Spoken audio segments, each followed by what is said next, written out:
it's currently open. Apparently, it is open. Okay.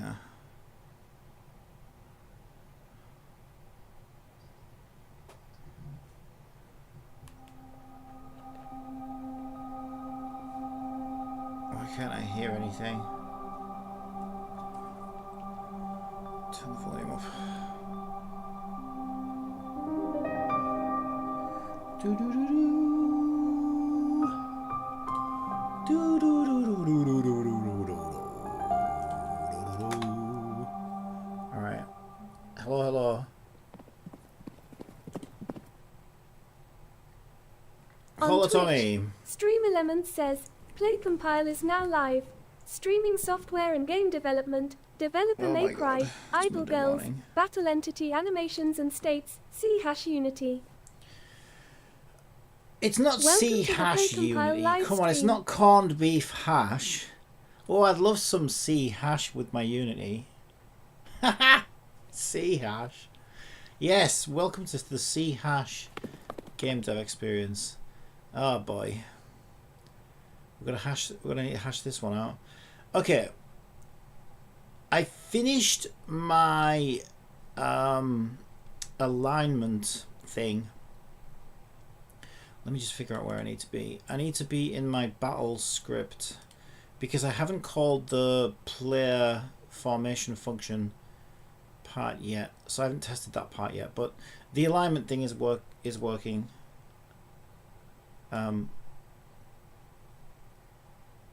I think, hang on, I know what that is. That's RPG scripts idle character. This is the one we want. Also, apparently Visual Studio got an update, but I think it's an entire new version, which I'm, yeah, a bit apprehensive about for now. There's too many things that could go wrong, so let's not update that, because like the last thing I need is Microsoft to make life even harder. All right, so there's our spawn enemies, and I think at the same time we would spawn. Where's the call to spawn enemies? Because there it is.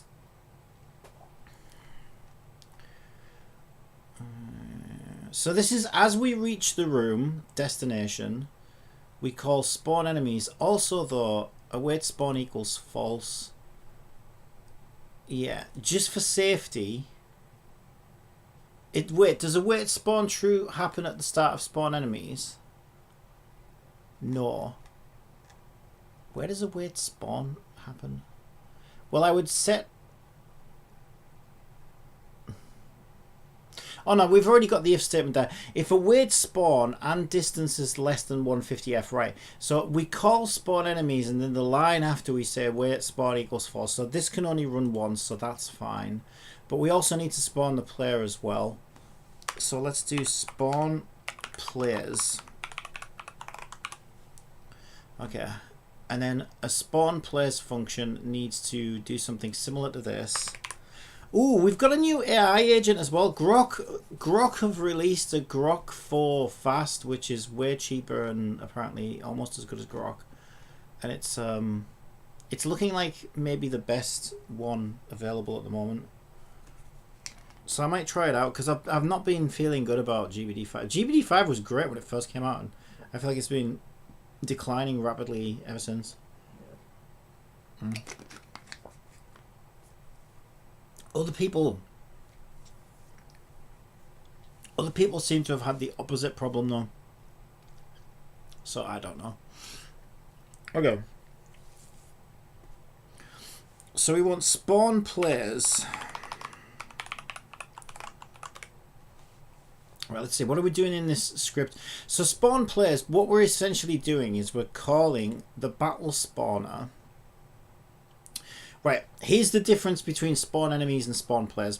So spawn enemies goes basically through my asset library loading system and instantiates the enemies from fresh, right? And the reason why is because we don't know if the enemies are going to change from room to room, because they likely will. And the other reason why is because if we did our job if the player did their job properly, we probably killed those enemies, right? So they should be dead anyway. So that's why we respawn them from scratch when we go into a room and start a fight. Spawn players works different. So what we have in spawn players is we have our player character, which is party slot A. Then we've got party slot B, party slot C, and party slot D. So let's label those. So these are the slots from party manager. A, I'll put these ones down here. B, C, and D. Right. What works different though with player characters is we store these in an off-screen storage. So this is like an off-screen pool. And the reason we store them in an off-screen pool is, well, we always need slot A, because at the end of the fight, slot A is the character that runs through the dungeon, right? It runs through the corridors and then runs to the next room and starts the next fight. So we always see the character from slot A. So we always need her in the scene. And so what's going to happen is when we want to spawn the players, we want to grab them from the off-screen pool and put them in the room where they need to be, rather than spawn them from scratch. So that's basically how players and enemies are different from each other. Enemies we spawn from scratch, and players we just move from off-screen pool. But if we look at our battle spawn script, my new one, which I haven't tested yet, where is spawn players? Spawn group. Spawn players. It works similar to spawn enemies, except it doesn't instantiate them from scratch. It should look for the off-screen pool.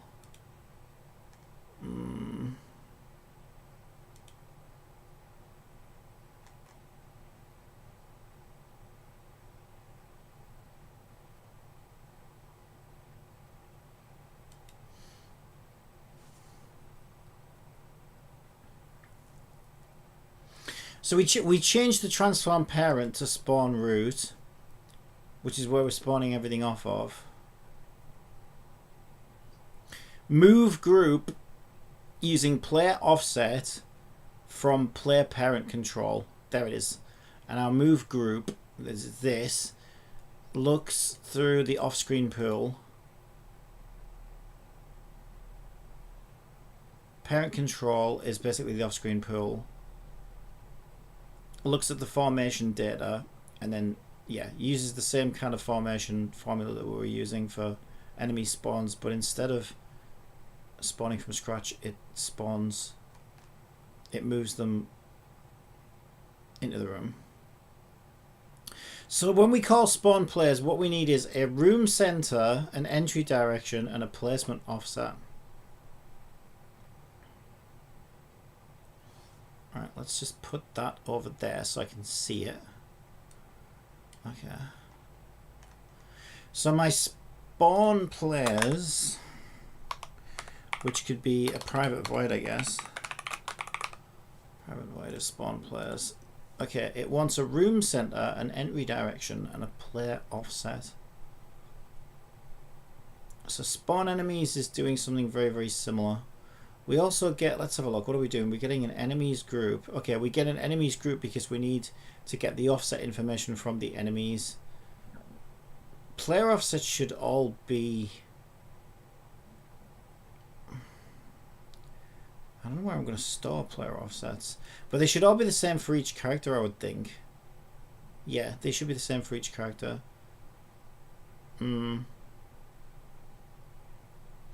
Yeah, that's something I need to think about. Okay, so the formation data.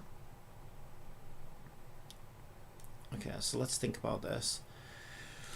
Okay, so whether it's, let's do red for baddies, red is enemies. We have 4 enemy units that we move and we spawn into the scene. And let's use blue for players. And then we have 4 players that we move into the scene. And each one of these groups of objects, let's say, uses what we're calling a formation. So the formation data for enemies sits on enemy type. And the reason it sits on enemy type is because if I've got a bunch of skeleton enemies, I would expect them to be roughly the same size and shape as each other. If I have a bunch of bat enemies, I'd expect them to be roughly the same size and shape of each other, etc, etc, right? If I have like big fat hilichurls or whatever, I'd expect them to be the same. So basically we store formation data such as offsets and spacing on enemy type. The problem is right now we don't have anywhere to store formation for players. So I need to think about that. I think maybe the battle spawner should have it directly.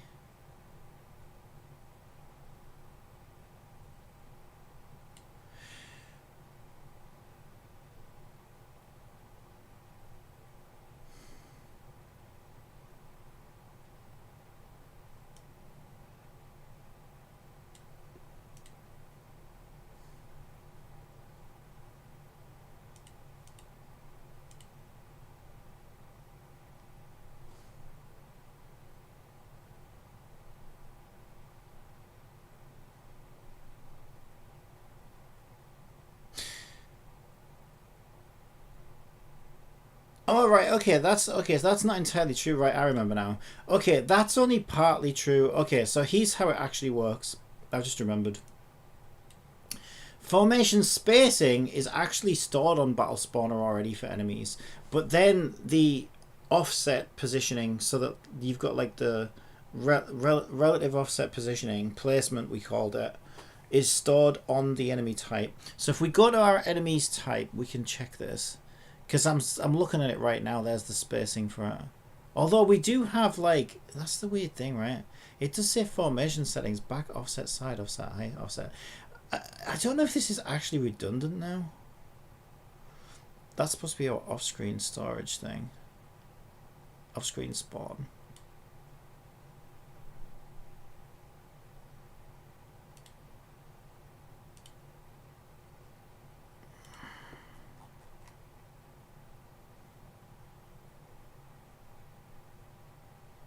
I don't think this is redundant.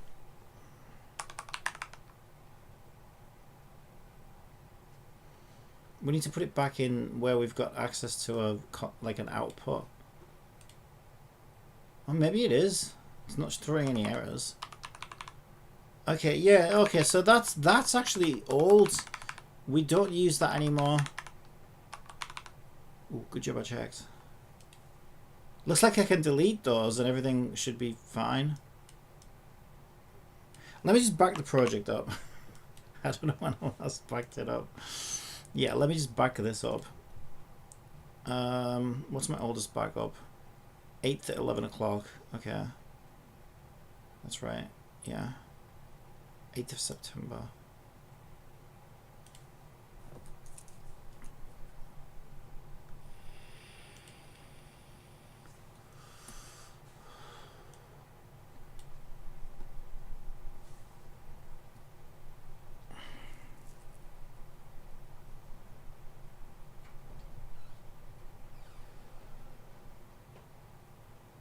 Yeah, I need to figure out what the hell I'm doing so it's clear where things are coming from. Okay, let's back it up. But it certainly looks like if I mute these values now, I'm not getting any errors. So it looks like we're not using them anymore. So I think they're just left over from when I was doing it directly in there. Yeah, that makes more sense because I know we store offset values on enemies, but I don't know whether it includes formation spacing or not. Where the hell does enemies live? Game data, enemies, skeletons. Yeah, it does. Yeah, so yeah, that makes sense because enemies are a group of characters, so that became formation settings essentially. But that still gives us the problem of where are we going to store player formation settings.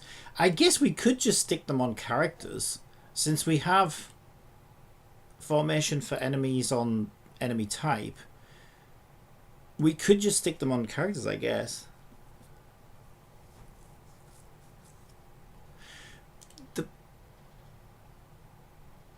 Do we even use that anymore? Because I thought, no, we use, no, okay, this is where it gets confusing.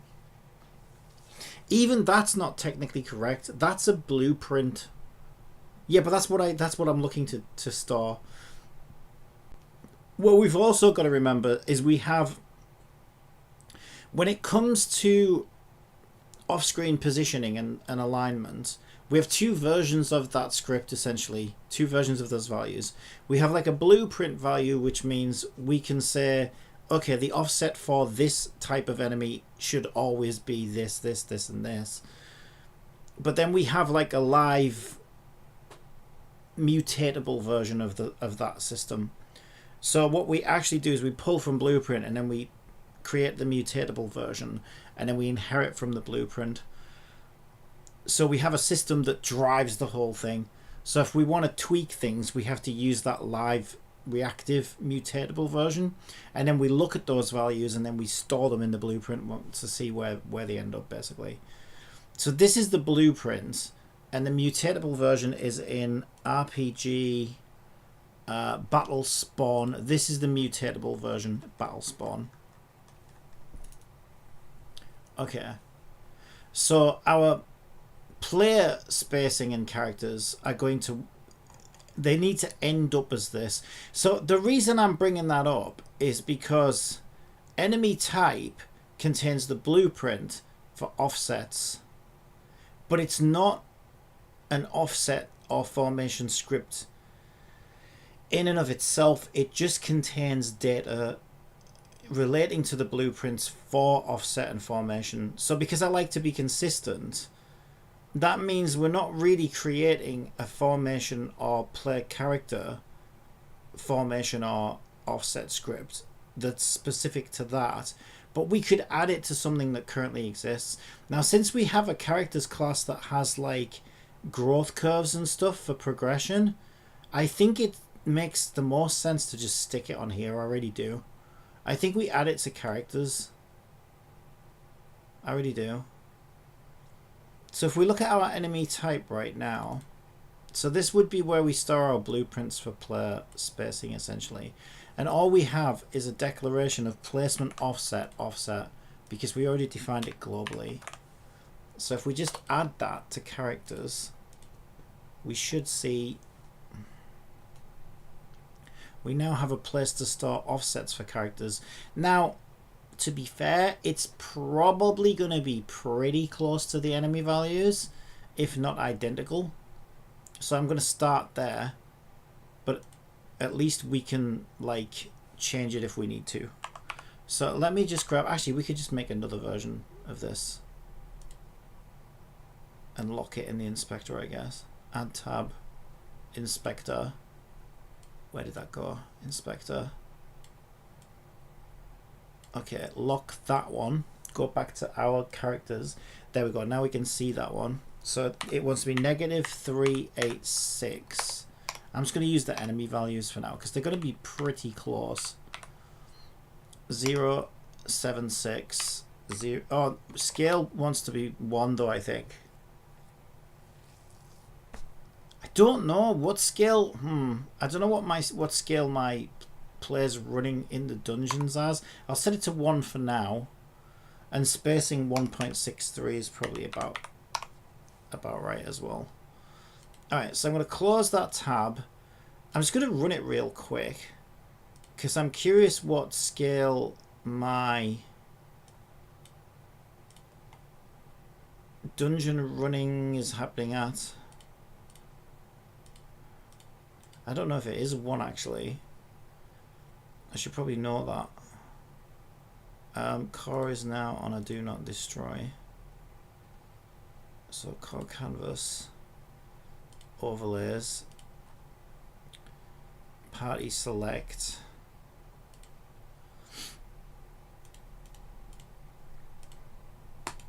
load into battle.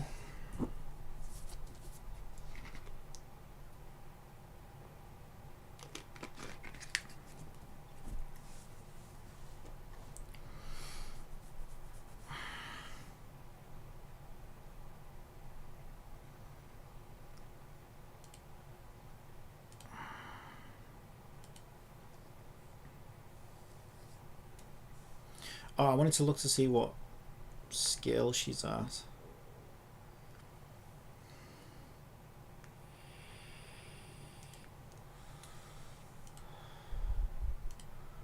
Okay, she is at 111. Perfect. Okay, perfect. Okay, why the fuck are my enemies in the floor?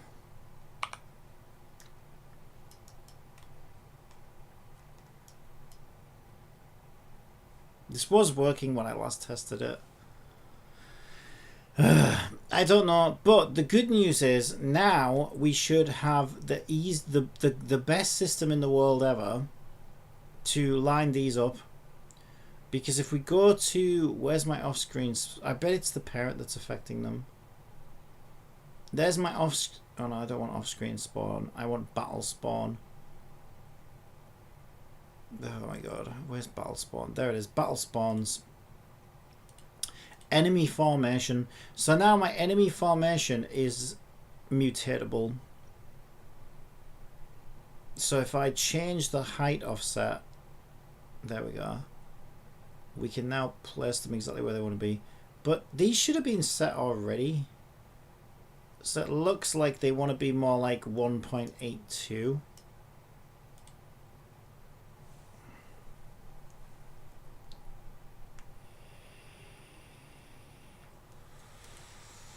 So make sure this is actually working properly. 1.82. Okay. So height offset actually wants to be 1.82. So I'll do the same for characters.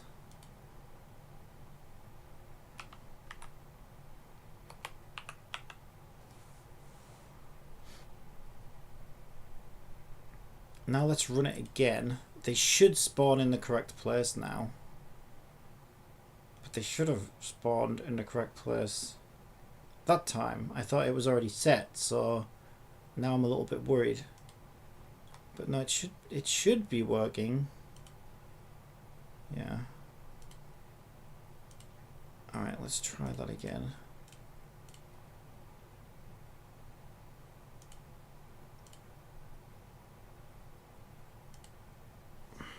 Off she goes.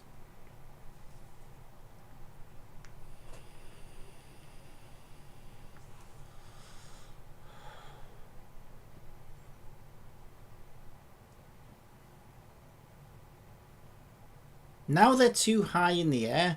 What the fuck is going on? Right, okay. Why are things being inconsistent? I thought this worked. Apparently it doesn't.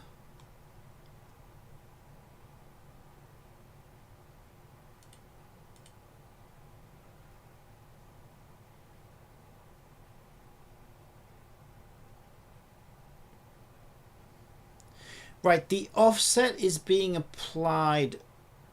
Ah, I wonder if the mutated version. I know what's happening. The mutated version is affecting. Look at that. The mutated version is affecting the parent, but now our offset system uses local coordinates because I thought it made more sense. But I guess my mutated version is still using.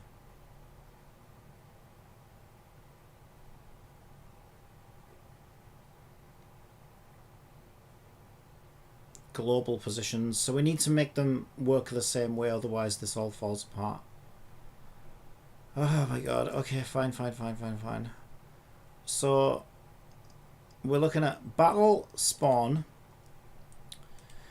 and in update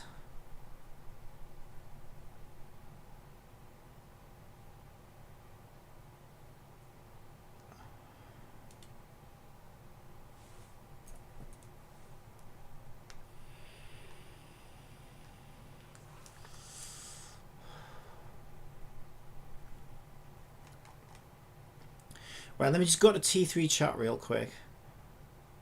Also, I need a link for that.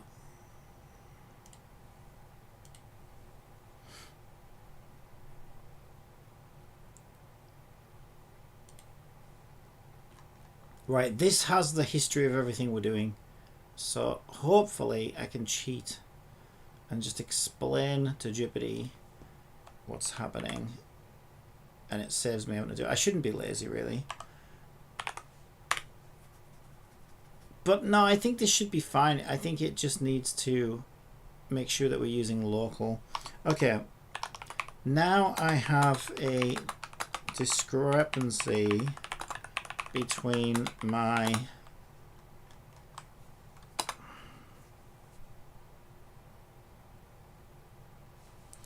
well, I don't know, right? Because the update position thing, yeah, the update position thing will be taking over. Now I have a discrepancy between my stored blueprint offsets and my position tweaking tool. Since the position tweaking in battle spawn is still using parent world position to align things. Well, I don't know whether it's world position, but it's definitely parent position. Can we update this so it uses the same child local position offsets? Well, that's the thing. Oh my god, I'm going crazy.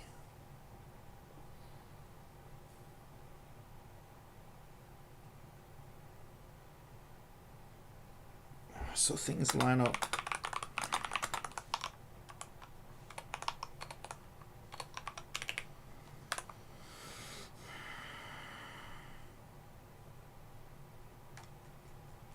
Alright, let's just see what it comes back with.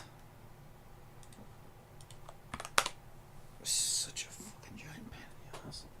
Good catch. Right now your battle spawn update placement is moving the parent object in world space according to the offsets, but your blueprints, enemy type, offset, set formation are applied to the children's local positions under the parent. That's why you're seeing a discrepancy. So fix, apply offsets to children's local positions instead of moving the parent. Absolutely. Okay, it seems to understand what I want. Update placements. I probably could have done this myself, but just want to make sure I'm not missing anything. Wait, update placement, not attachment.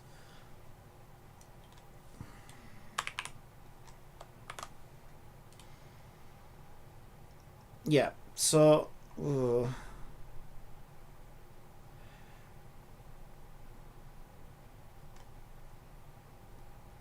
why is this saying update position, transform position though?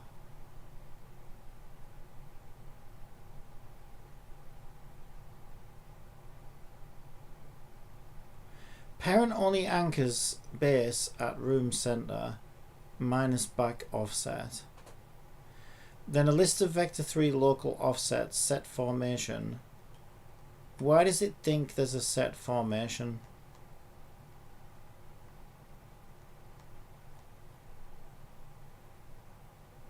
So it wants me to call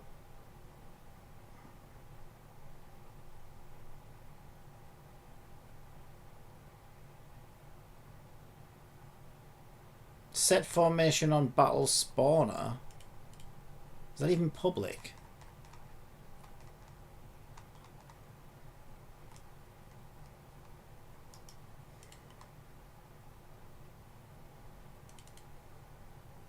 Set formation returns a list of vector 3s.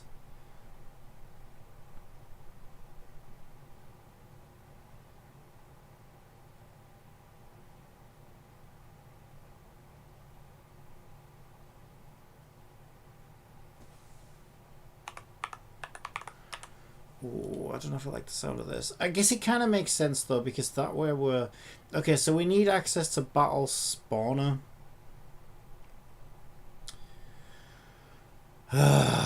Okay, where are we right now? We're on battle spawn, which means we could be anywhere in the hierarchy pretty much. Well, we're probably going to be on the spawn parent. So we need to access battle spawner through system controller. battle.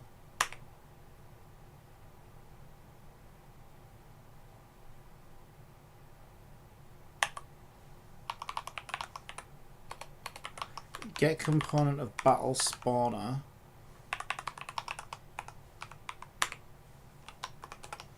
Then call set formation. Okay.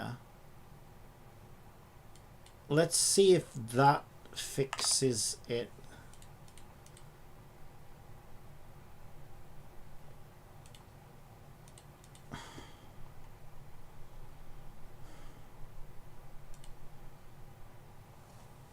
I also just need to use the bathroom real quick.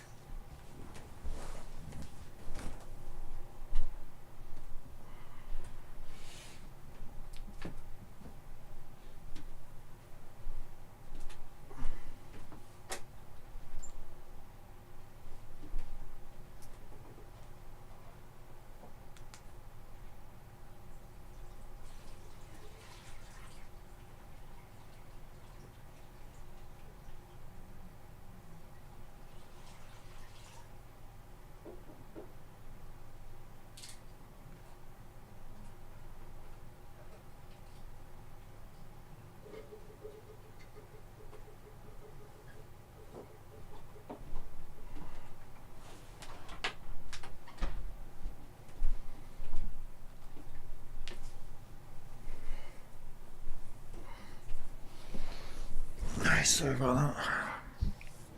Alright, let's run it and see what we get.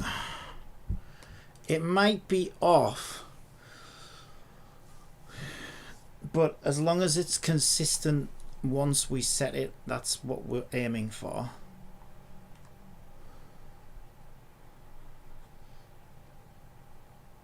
Where the hell am I?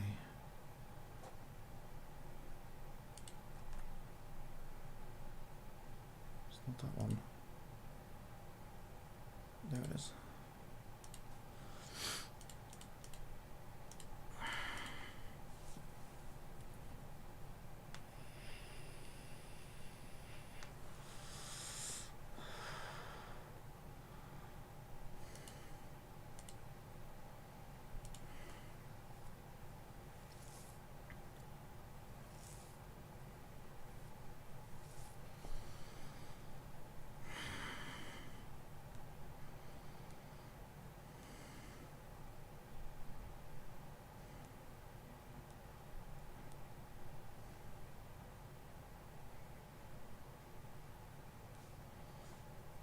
Okay, so now they're too far in the ground.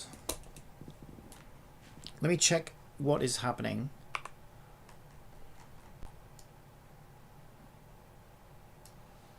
So in our battle spawn, our enemy formation has a world position of whatever. We don't really know whether that's correct or not. But these should have the correct start offsets now, which they do. So what we would do is we would go to the parent and we would... There you go. Now the world position. So the world position now acts as an anchor point. This is exactly what I wanted. Right? So this doesn't change now. But if we check the children have been realigned with the new anchor point. So now our height offset apparently wants to be 2.36. Okay, so let's go back to the blueprint again and set it to 2.36. And run it again. Do we finally have consistency? Do we finally have a reliable system?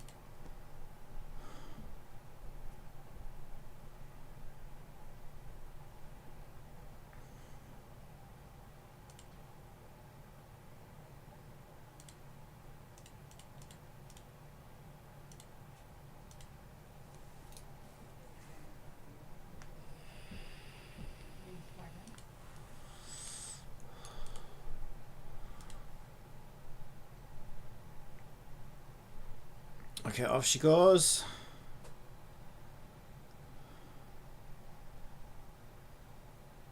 Is that correct?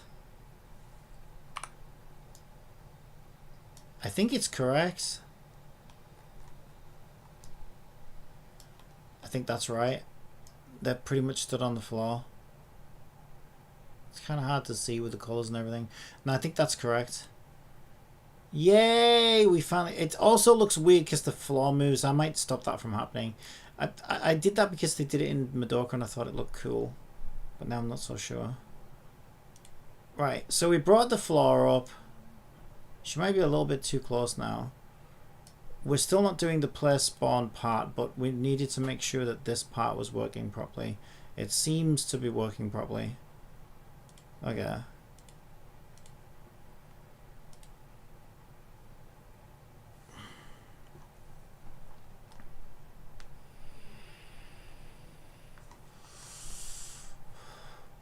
So if we go to our idle character,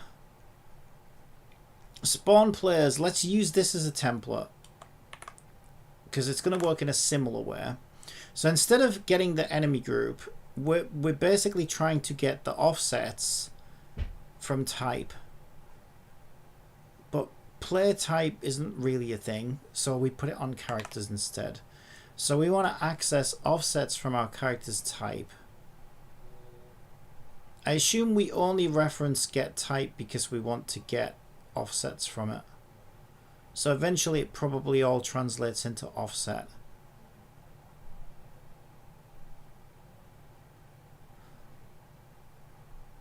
Where the hell is offset? Placement offset equals get type dot offset. Yeah. So that's redundant and that's redundant. But we essentially need to get offset. So we can say get characters dot offset. So characters is going to be characters. Get characters is system characters. There we go. That part's done. Right. Room center should be the room map manager rooms at room index. But for some reason spawn players are saying it doesn't know what room index is, but spawn enemies does. That's because we take a room index as an int and a vector 3 entry point. So let's do the same thing with spawn players. Okay, now we have room index. What's the next thing? So generate enemy list. This was so that we could instantiate enemies from nothing, which we're not doing with players. Because like I explained here, we pull them from the offset pool. So we already have our A character. So we just want to grab B, C, and D and place them in the center of the room. So ultimately when we call the battle spawner, we should be sending a list of character prefabs, an entry point, and an offset and a room center. Okay. So essentially this is to create enemy prefabs. So all of this is redundant. So is that. Let's get rid of that. Right, okay, we need to do something completely different here for this one. Also, I'm not going to call them enemy prefabs. I'm going to call them character instances, because that's what they are. Okay, this one's really easy. So for a list of character instances, we can just say list. I think does it want transforms or game objects?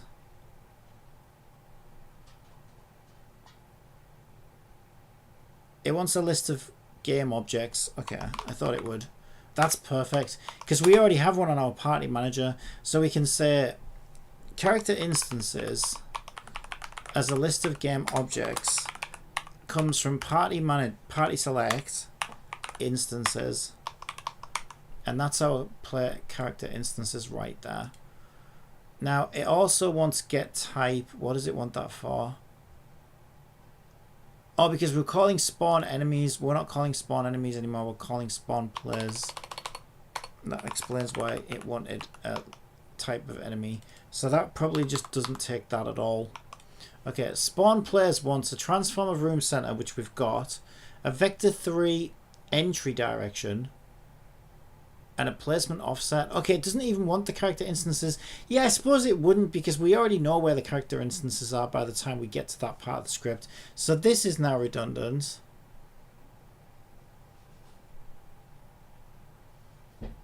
and this is redundant. So literally all we need is the room index, the entry in the room center, and the offset. Oh, we do need offset from characters offset though. Yeah, okay, we did need that. We did need that. Placement offset is get characters offset. So it was, let's put that back in again. So it's characters. Oh my god. Lowercase. Get characters equals system characters. Okay. So this was entry?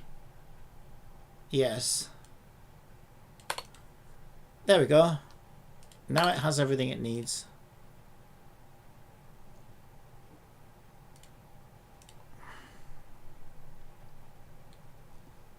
But we get an error.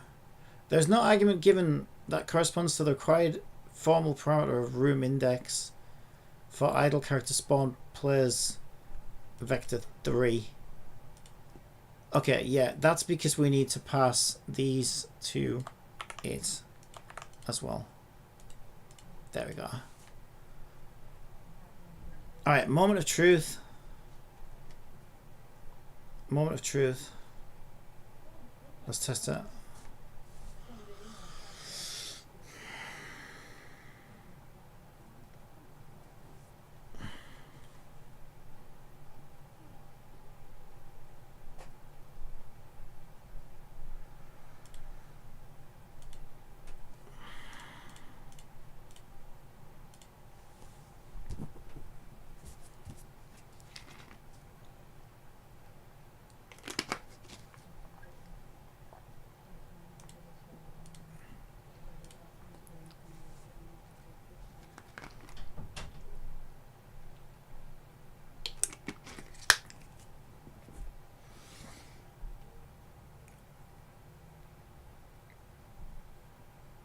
What the hell was that?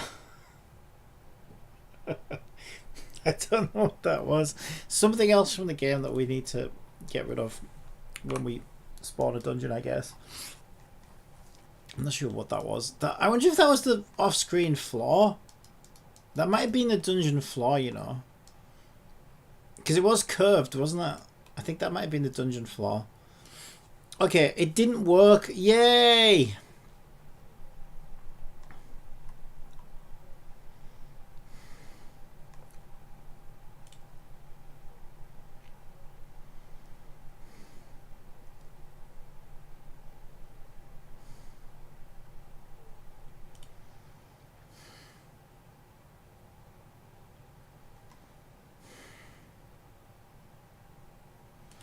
Okay, what we did get is we got a player formation. We got a player formation with the mutatable.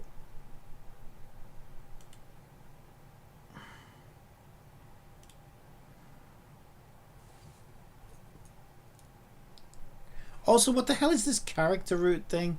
Oh, okay, that's if I'm using attachment mode. Yeah, okay, I know what that is. Okay. So what we got is we got a player formation, but we didn't get the player characters from off-screen pool. So if we check at the bottom, there's our off-screen pool. First of all, the characters are switched off. Let's switch one on. Okay, and there's our Marielle just kind of waiting to be used. And we'll probably find that we also have the other girls. Yeah, there's our other girls waiting to be repositioned. So they didn't get moved into the scene or reparented for that matter. So let's take a look at our battle spawner function. See if we can figure out why not.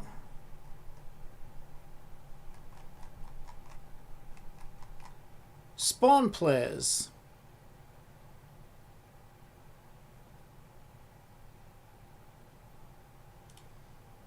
Game object spawn parent is new player formation. That part we got.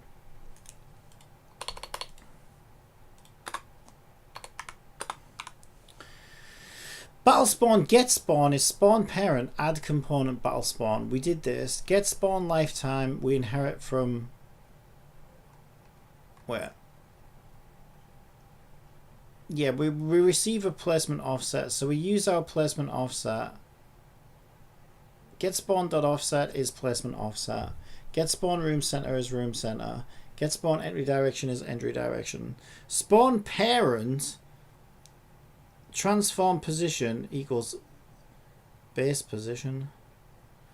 Okay, what we're not doing though is we're not...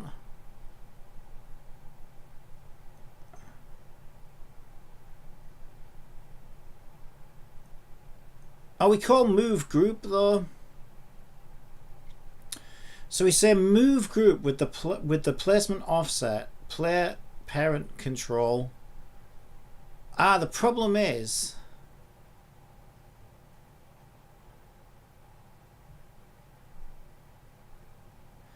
right, and then this goes to prefab system party select instances.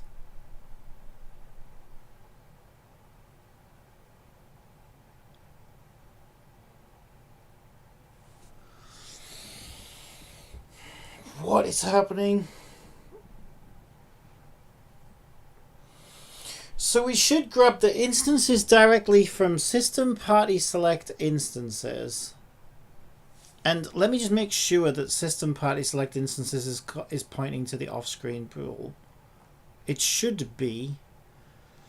So party select instances. There's our running character, and there's our off-screen pool. Yes, that's set up correctly. Good. Okay. We never reparent these things though. The first thing we want to do is reparent it.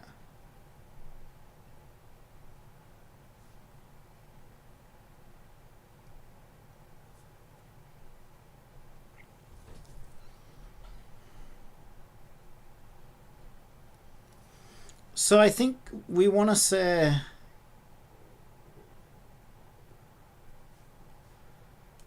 we already address it here. So we want to say object transform. Oh, what the hell are you typing? I never typed that, you piece of shit. I hate autocomplete. Transform parents equals parent control. Yeah. Okay, let me see if that fixes it.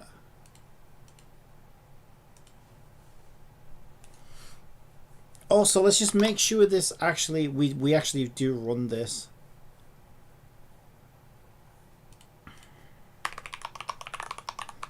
So we'll just do a quick debug.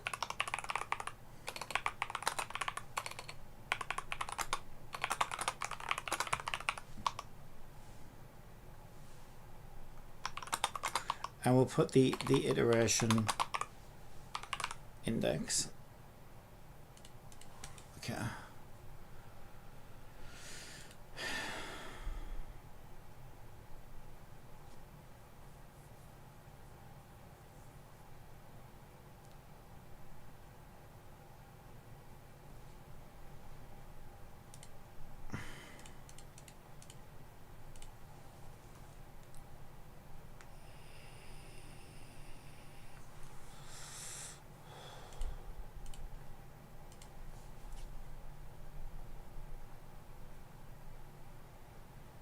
Why did she disappear? Oh, okay. It probably worked then. Yeah, I didn't think about that. The reason she disappeared is we repositioned her, which is what we're supposed to be doing. But we do actually do that before. Stream Elements says, "Thank you for following." Okay, so that shows that it's working, but there's 1,000 things wrong with it. But it's at least working now. So now we have a new problem. Yeah, I never thought about that actually. Okay, so what we do is we spawn the enemies as the player is getting close to the room that they're about to arrive in. So if we reposition the player at that moment in time, then the player's going to disappear because we reposition them, right? Which is what's happened here. So, okay, I need to, like, write what the problems are. So, so problem number 1, we reposition player before dungeon run is complete. Before we reach the next room, right? Since ads are about to run on Twitch, how about I tell you a joke? Before reaching the next room. A woman is on trial for beating her husband to death with his guitar collection. Judge says, first offender. She says, no, first a Gibson. Then a Fender. Oh my god.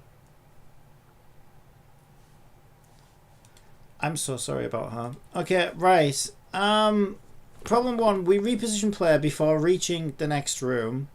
This is wrong. We actually want to reposition the player as the battle starts. So, wrong. At least it's working now, though. We need to reposition player as battle starts. Okay, problem 2 is she's in the wrong position. She seems to be using... I suppose she would be using enemy... Well, no, okay. All it is we need to rotate the players so they're facing the enemies. But if we're using enemy offsets, which we are, then I suppose it's just putting her where this enemy is here, right? Which makes sense in a weird kind of way. Are our other girls there as well? Let me check. Play formation. Back offset. No, only she's there. Okay. Okay, problem 2. Player formation is facing the same way as enemies.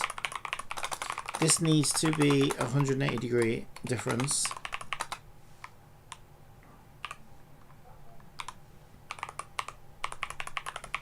And we also have a problem 3.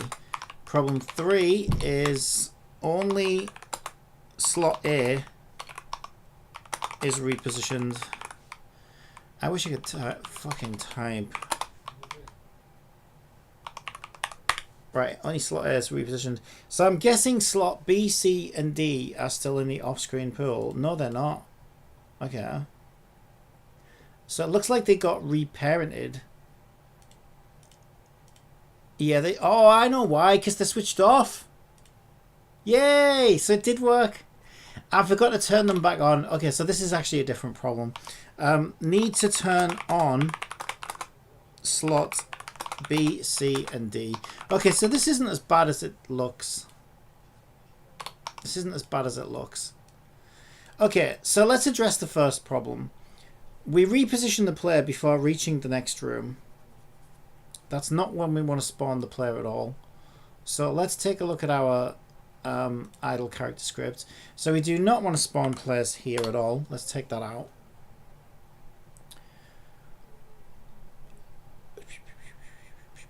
Yeah, so this is once we reach a suitable, what we consider to be a suitable spawn distance. That's not what we want at all. We want to actually do it when we reach the room. So that's actually here. So all we need to do is call our spawn players here. The problem now is we still need current room index, and which we can get from here, look. Index of current room. So we can use that.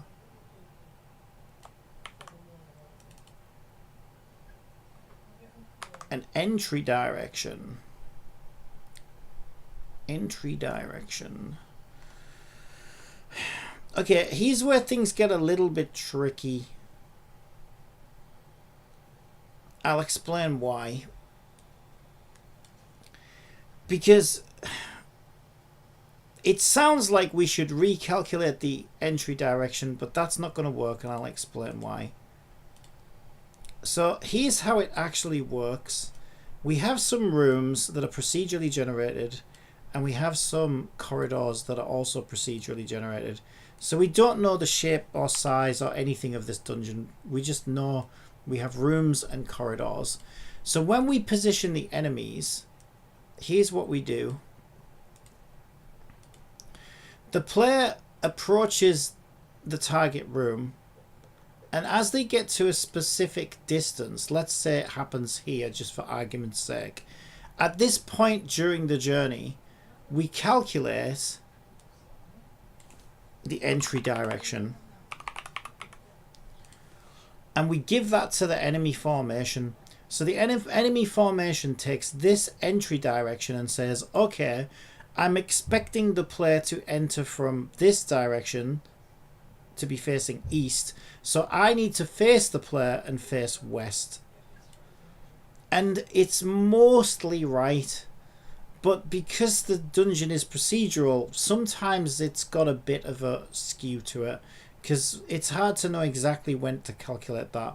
So if we recalculate the entry direction of the present as we spawn the player, so as the player comes up to here, let's say, well, by this point, our entry direction is like 1,000,000% solid, because we could actually just look at the player's direction.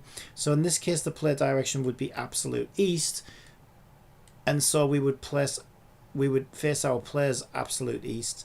The problem with that is if this was off a little bit, then the enemies might not be facing absolute east. There might be a little bit of a skew to it. So our enemies might be facing more like this way. And so if we need to face the enemies right, so if we want to face the enemies head on, we should take this value from the past, whatever was it calculated at this point, we should take this value and then invert it so that we can face it that way. The problem is at the moment we don't have any means to do that. So let's store that. What is an entry direction? Let me just check. Is it a vector 3? I'm guessing it would be a vector 3.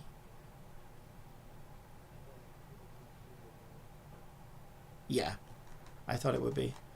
Okay, so we're going to start a vector 3 previous entry direction.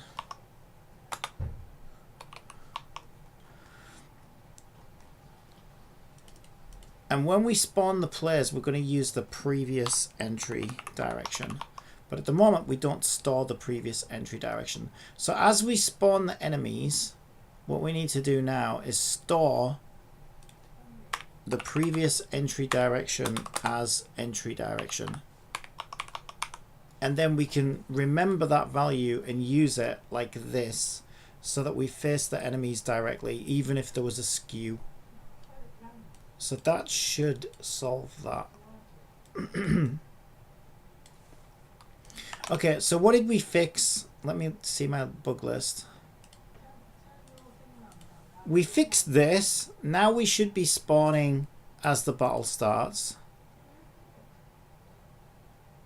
We didn't fix this, but we did do a good job with the entry direction. Now we just need to invert the entry direction. And then we also need to turn on slot B, C, and D when we're in battle spawner. Okay. So I need to invert the entry direction.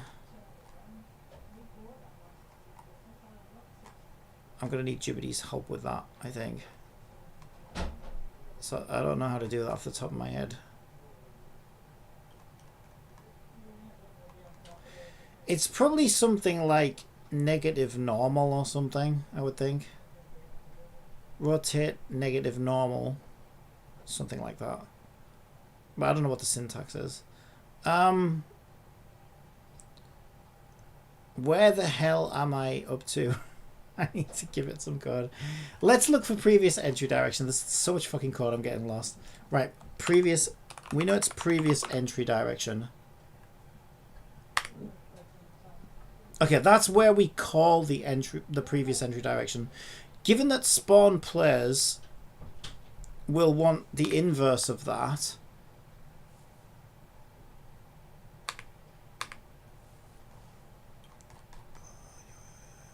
there it is. I'm going to give it this.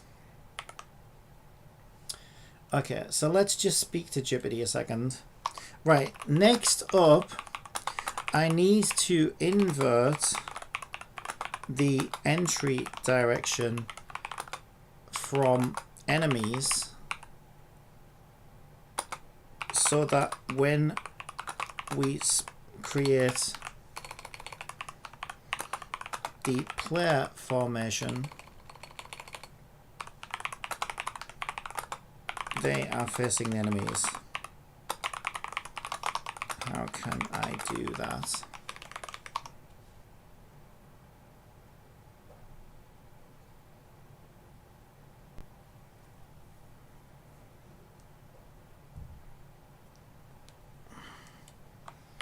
Okay. Let's find out.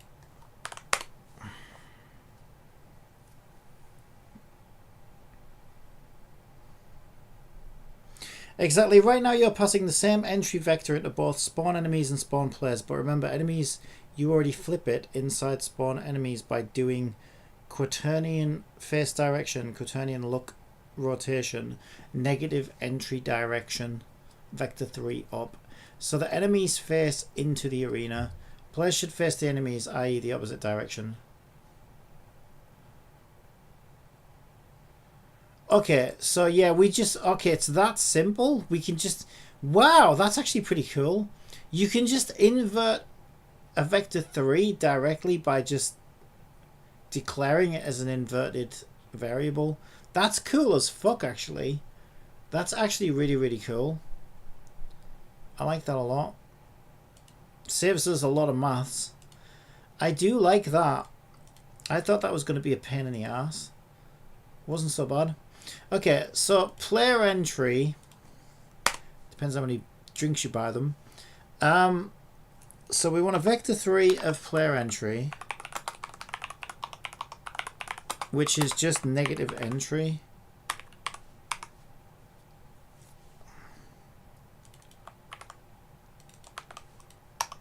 Okay, so that should have fixed that. So now problem 2 is fixed. So let's cross these off the list. This one, oh, you can't do that in Notepad. It's kind of annoying. Alright, whatever, we'll just invert the names. Alright, now problem 3, we need to turn on slot B, C, and D in the battle spawn.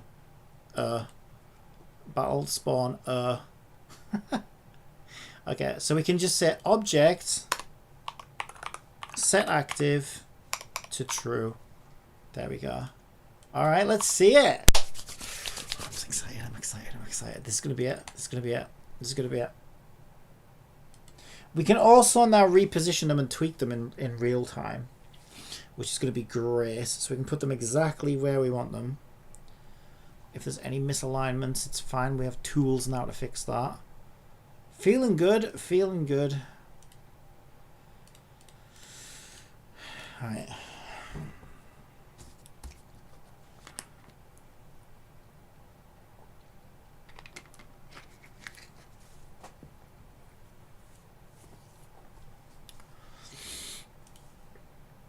Oh, my eyes weren't so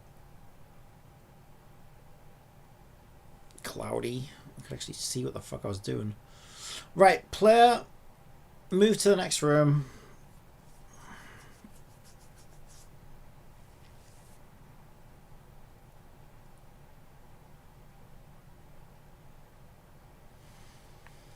Okay, so already we know this got fixed because the player made it all the way to the room without disappearing. So we know that's fixed. This one, let's see. Look, we did it. We just need to move them closer. Hey! Look at this. Okay, so our formation is now facing the enemies and they're turned on. So we solved all 3 of these problems. So the only thing we need to do now, we have tools to do it. Now we just need to line them up, right? Because they're kind of like too far away. I think they're a bit too low as well. But we have tools to do that now. So if we go to our player formation, we can change our back offset and bring them closer for the fight. And their legs are like stuck through the floor, so we need to bring them up as well. And they seem a little... Oh no, they are kind of head on. I think that looks good to me. We're ready for a battle. Wait, their feet look like they're still through the floor though. Let's bring them up a little bit more. Oh shit, I don't do it like that. I do it like...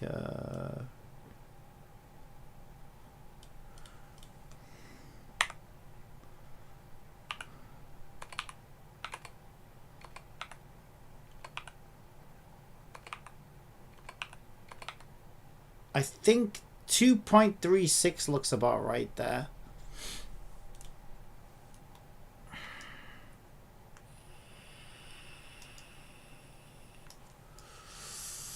Okay, looking good. So we just need to now remember these values. So let's grab our snipping tool.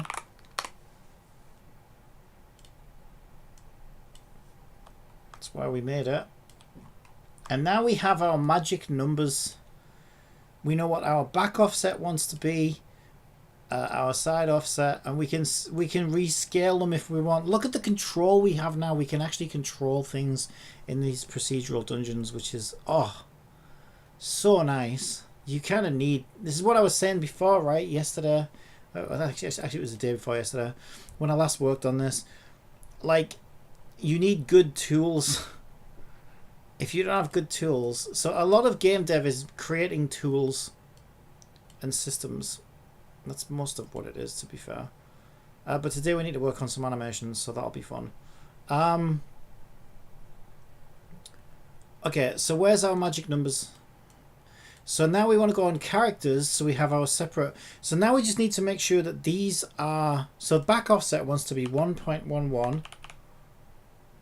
Our height offset wants to be 2.36. Our scale is fine at 1, and our spacing is fine at 1.63.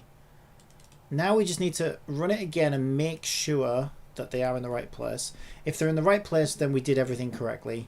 It's pulling the numbers from the right place. It knows how to invert the rotation. It knows the difference between players and enemies. It understands formations. We have tools for formations. We can control spacing, scale, back offset, side offset, height offset, all in real time. These are really nice tools and exactly what I needed to make this all work. So I am very, very happy right now.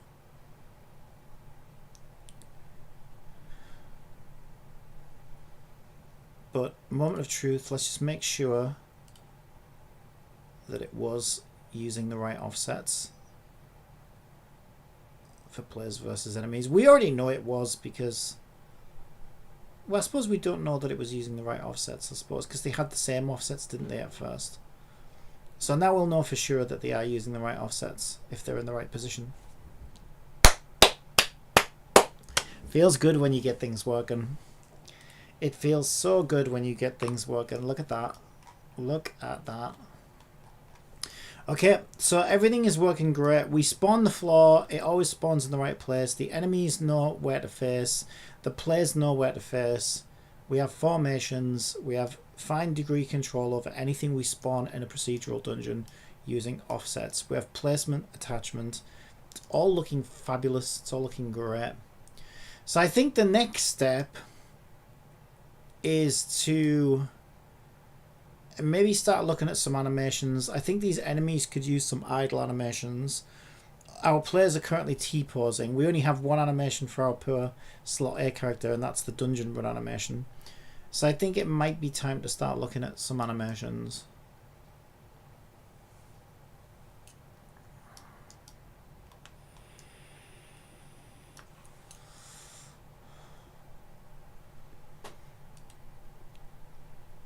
Okay, let's take a look at these skeletons, because I downloaded these. Do they not have a proper... Oh, they do have a rig. Are these rigs consistent?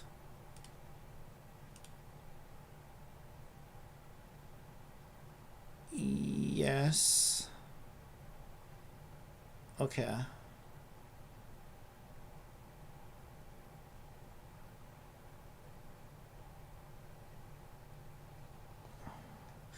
I downloaded these skeletons off, I've forgotten the name of the woman who made them now. There's this woman who shares these free assets. I think she also sells assets, but she has like free versions. I've completely forgotten her name now. But yeah, so I didn't make these because I can't model for shit basically. Okay, so I need to now basically get these into my animation system so that I can create animations for them. But the first thing I needed to check is to make sure that they have a consistent rig. It looks like they do, so that's good news. Okay, do we have FBX exporter installed? Yes, good. Okay, let's get this out then. So we got to export to FBX. I'm going to go to my downloads folder. skeletonwarrior.fbx, embed textures. Export. Now if I open 3D Exchange,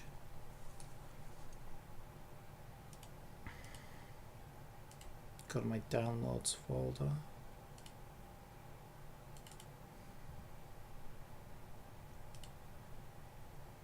There he is. Okay, we need to rig him for the animation system, so we need to convert him to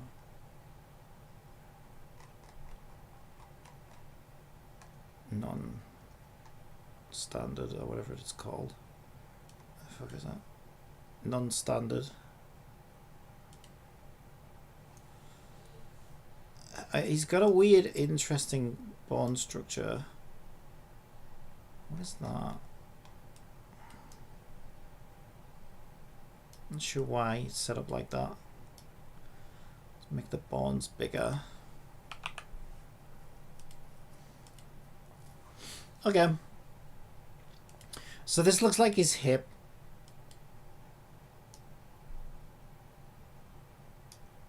Is it? Yeah, that's his hip. I don't know why it didn't go green. That should be his spine. Why is it not making it go green? That's kind of weird. I don't know. That looks like his head bone. That's his jaw, apparently. Okay, let's select his head then. That one's his head, apparently. Now it says eyes.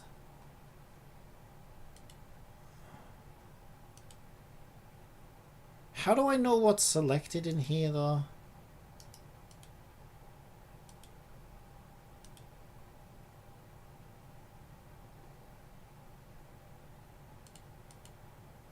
It's kind of weird because the bones are supposed to change color when you click them, and for some reason they're not, and I don't know why.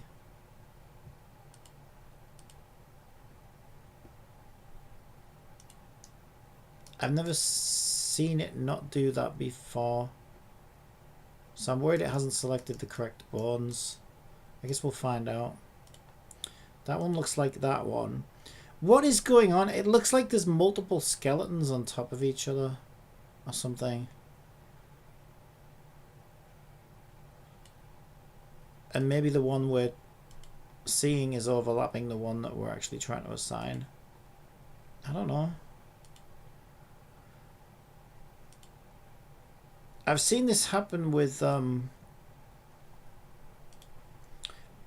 Miku dance models before, but it normally only happens on the legs. I've never seen it happen with all bones. Something to do with the way it's being constructed, I guess.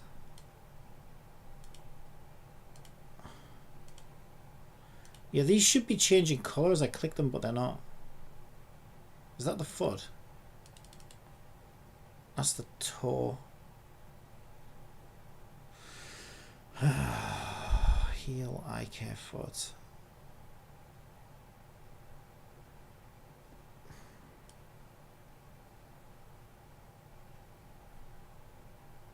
Control foot roll. Rude. So what's supposed to be the foot then exactly? Is there a foot?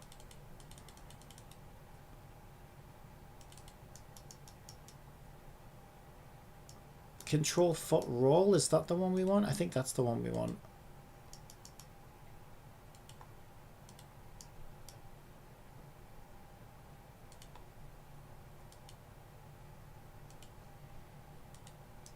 All right, let's try that and see if that works.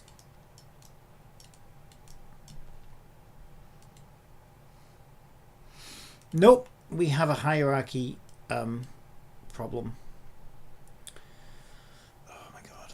Right, if I click, I thought if I click these I could see where they were mapped to. This thing is not behaving the way it normally behaves, and it's... Oh wait, I've still got that active. I thought that was supposed to show me what was selected. Oh, now they've changed colour. What? Right, so which one does it not like? Eyes. Yeah, eyes isn't supposed to be selected. So head didn't work. Head's picked eyes, which is wrong.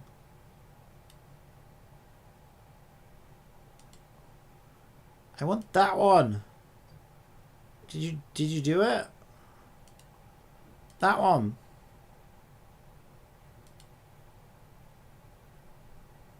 Head 1 is not under hip bone. No, it's under a separate hips 1. Why did she do that? Oh, there's a head 1 there though. Okay, we'll set that one.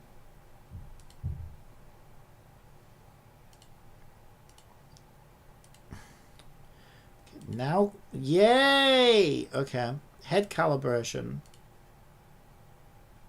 Wait, what the fuck?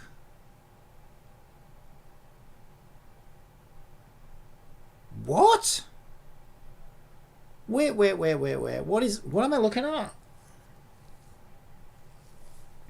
Did it export all 4 skeletons? No, there's no way, because like this is the one with the helmet, right? What the hell? Why do we have multiple copies of this in the same... What is happening? I am so confused.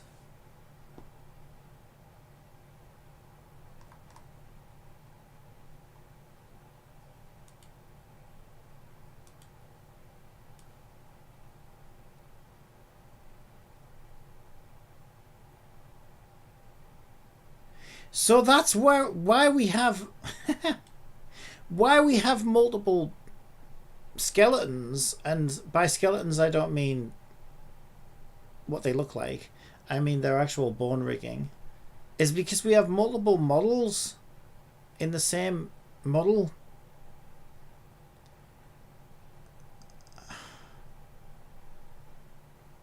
And I don't know why. That wouldn't normally be the case.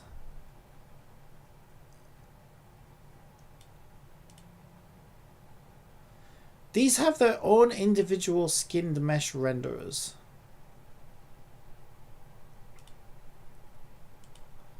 It's like she's made multiple meshes for the same thing. I don't know why you would do that.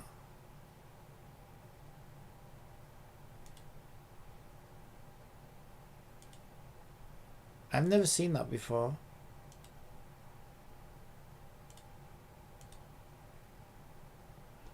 I am so confused. Normally you just have a mesh, and quite often it'll just be one skinned mesh renderer. You don't need multiple, but sometimes it'll be different. Like Vroid has like separate hair and head and body and stuff, but other ones don't. Depends what you want to do.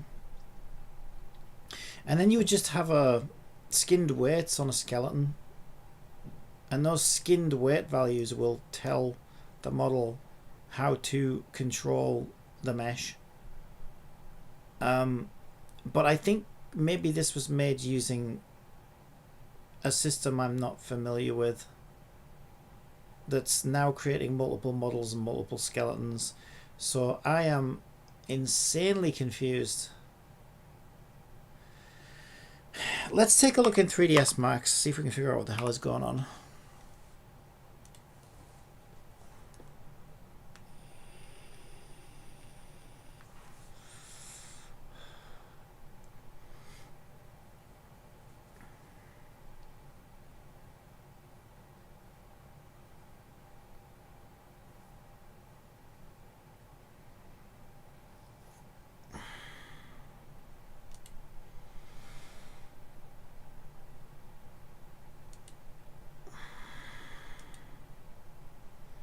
Modeling is my least experienced discipline. What's happening? Didn't I say import? Why is it not doing anything? Oh, it just took a month to open a dialog box. Skeleton warrior. It just defaults. Right. What the hell are we looking at? Oh, I think... Has she done that to make a toon outline? I've seen people do that before. Duplicate the mesh to make an outline version of the mesh, and then use like a custom shader or something. But it's not the most efficient way to do it. But yeah, it kind of works.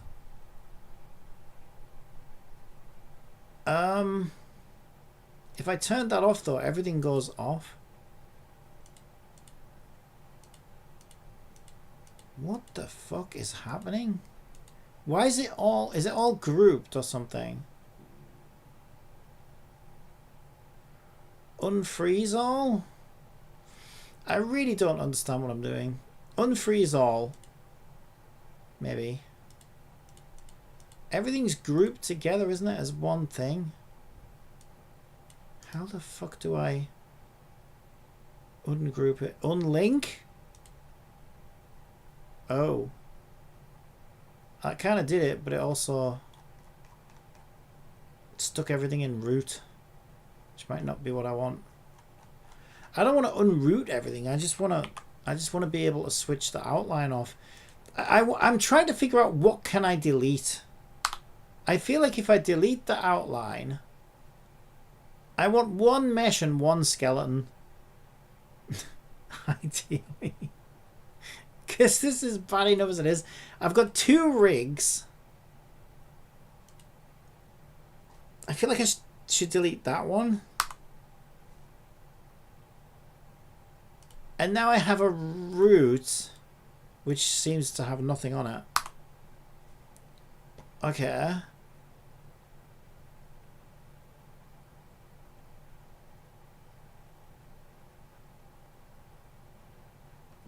Why is it like this?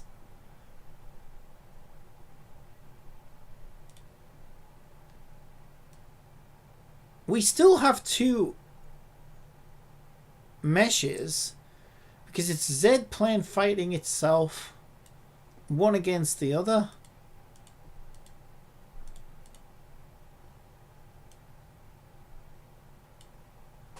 What the fuck is going on with this model? It looks like these ones are the ones that can be deleted. These are like the white ones, I think. Yeah, it looks like it. So can I delete all these as well?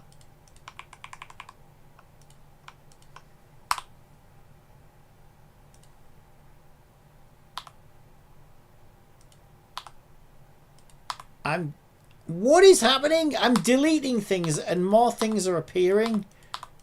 I don't know what the fuck is going on. I've never seen a model like this in my life. I don't know what the hell is going on. Oh my god, why do I... Why? Okay, let me think about this. When I'm in a pickle such as this, I have a backup plan I can fall back on, which is this AI model rendering tool thing that I can use. But it's not always...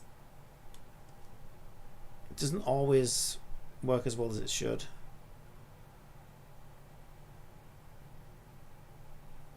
But even that, until I can strip the model so that we only have one model, even that isn't going to work very well because we still have this weird hodgepodge of 2 models. Let me find out what the fuck is going on with this model. I swear to God, it's driving me insane.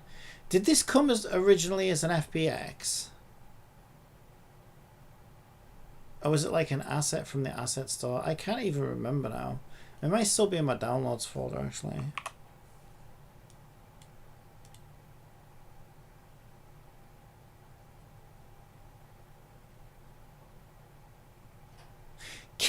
K-Kit. This is it. K-Kit skeletons. Okay, this is the thing I downloaded. Apparently it's already unzipped. There it is. Do we have the original FBX files? FBX Unity. This is the one I would have imported. But maybe I should just use the FBX one. Oh yeah, this was weird because like all the weapons and everything were like in separate.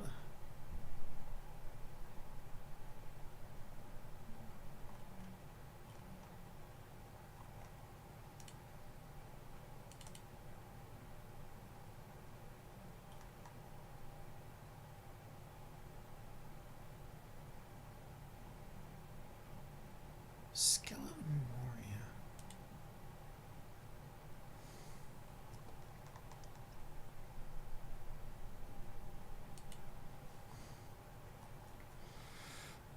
Yeah, the outline. Oh no, I know what's happening. No, okay, I did this. It's my fault. Yay! I love it when it's my fault. Yeah, I created this outline system and the only way I could get it to work, I remember now. I actually forgot all about that. I did have to duplicate the mesh to create the outline system, I remember now. That's why I'm getting 2 copies of the model.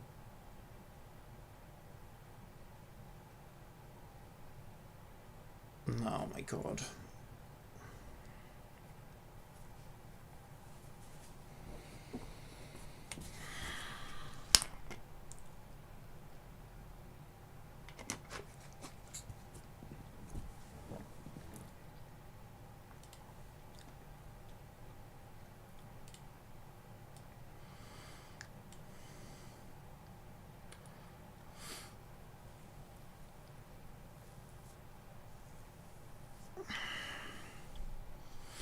I wonder which one this one is.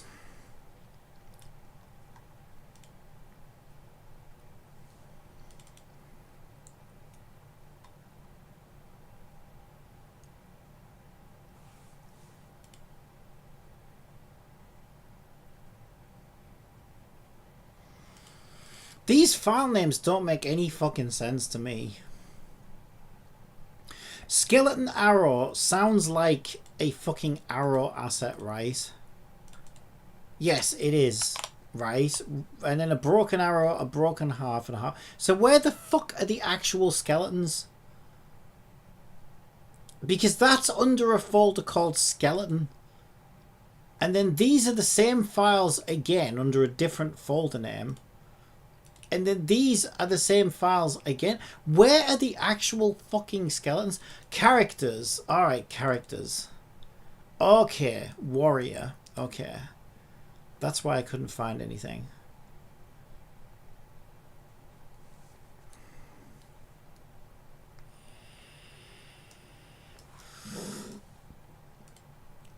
Right. Are things making sense again now? Yeah! Oh, it's gonna be one of those days. Mondays are always fun. Okay, that's the leg. The foot was at an angle. I remember that. Yeah. Alright, so we can use that one. That one. Oh my god, it's so nice when things react. Things feel normal again, pretty much. Is it that one? What is that? Spine. Yeah, that's the right one.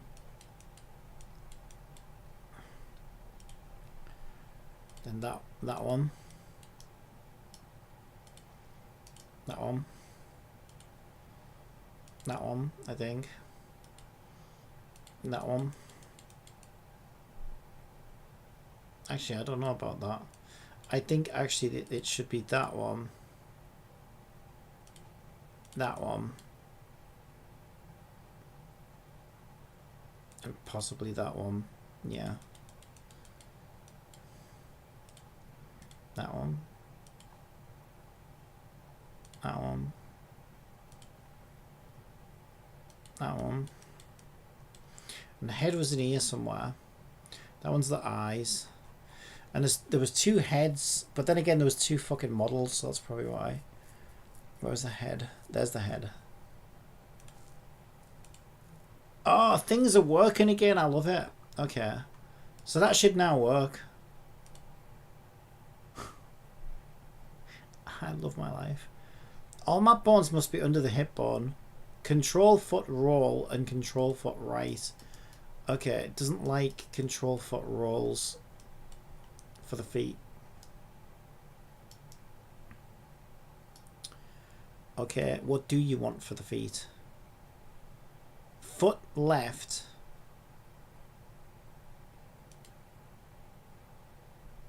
Okay.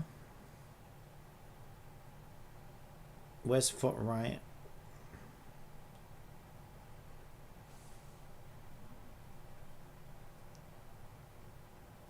I can't fucking see. My eyes are so bad these days. Fucking old. I stare at screens too much, that's my problem. I see foot right. Barely. Oh my god. My eyes can see fine when they're not full of clouds, but like, my god, I think it's the medication I'm on. Since they changed my medication, my eyes are just goopy all the fucking time. It's like there's this film over them or whatever. And that makes it harder to see things. Because like I'm constantly wiping them. If I could just get the goop out of my fucking eyes, I can see just fine.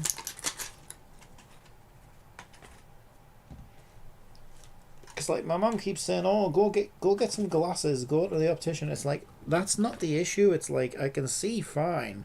I can just get the fucking goop out of my eyes. Glasses aren't going to help me see through my goop. I need like an eye vacuum cleaner or something.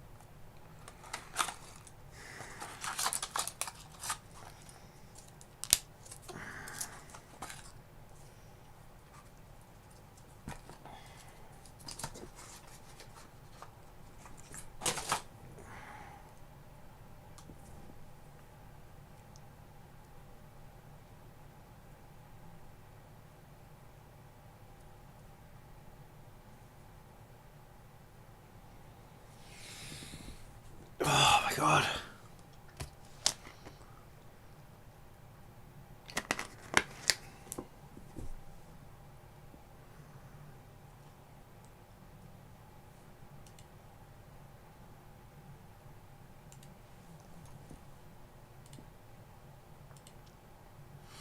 Yeah, I know because I forgot the...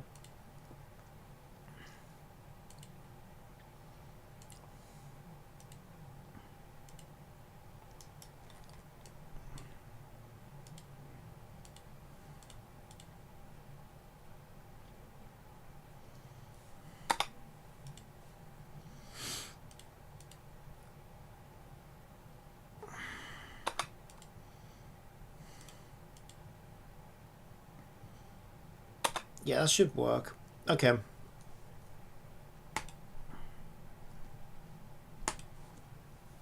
Okay, we can now animate the skeletons. If I can see.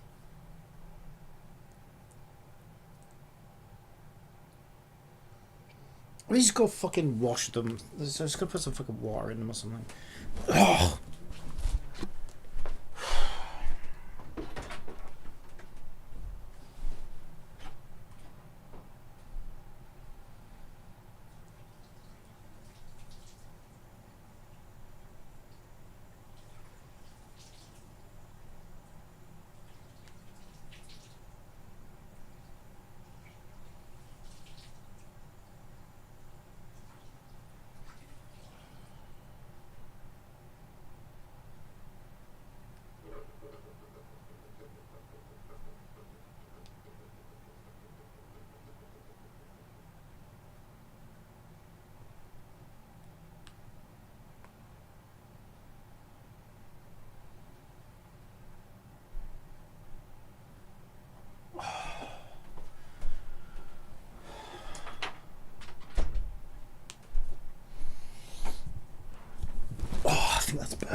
feel a bit better.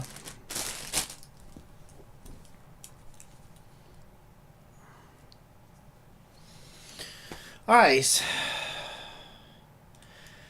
So I guess the first thing we need is like a idle animation or something.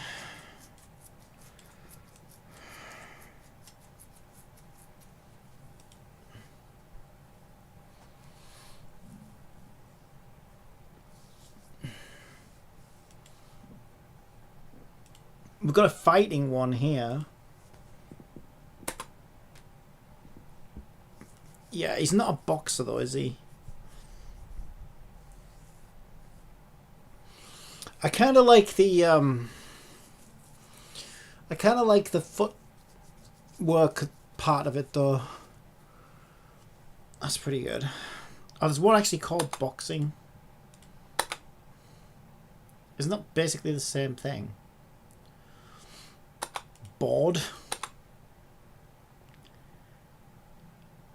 That's actually funny because it's like they're just anxiously waiting for their turn to hit you. I kind of like that actually.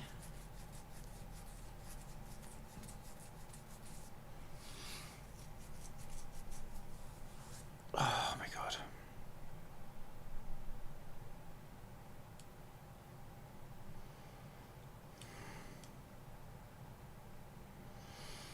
Wider stance looks a bit more intimidating.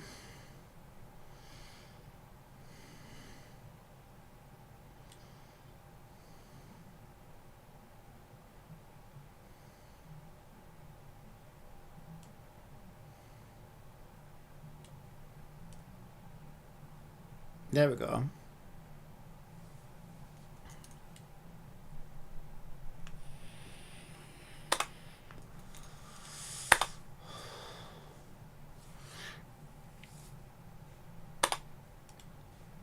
Okay. I think that's good.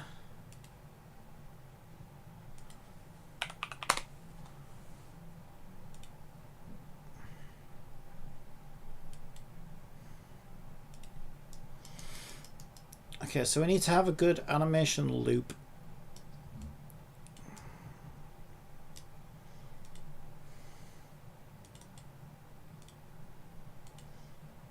So I'll bring a box into the scene just so I can see where things line up.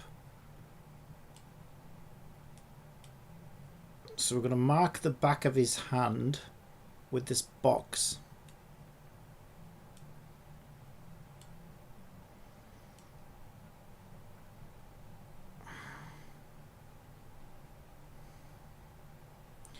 So I'm guessing that it's the furthest back point.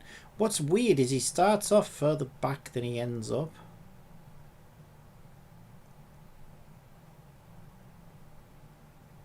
Oh, I think he has three.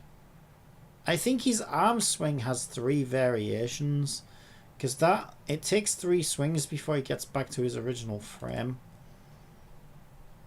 Okay. So the loop...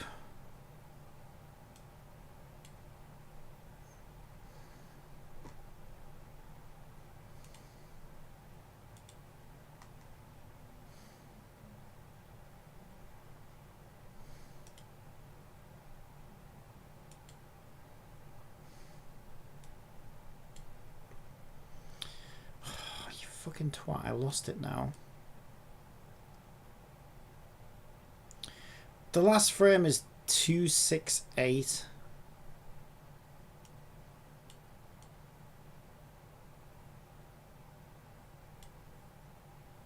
So our loop should be like that.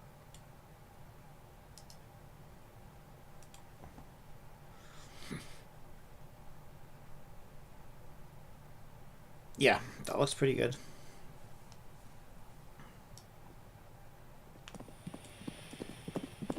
Since ads are about to run on Twitch, how about I tell you a joke? Right, let's add that to his animations. I had a rough day, and then somebody went and ripped the front and back pages from my dictionary. It just goes from bad to worse. Oh my god. Just like your jokes. Alright. So we've got his idle animation. This is where things get a little tricky. Okay, so the way this was supposed to work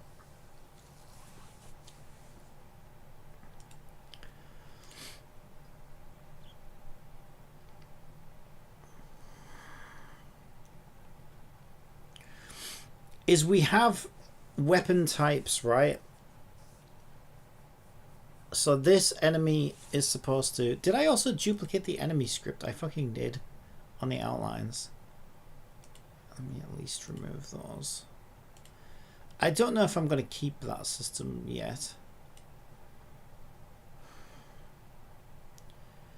I just needed a way to telegraph to the player which enemy was selected.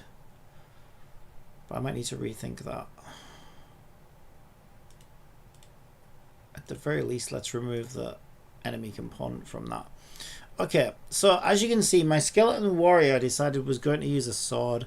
I actually don't know about that. It looks like he'd suit an axe better. I might change that. He definitely looks like he should have an axe, I think. Okay.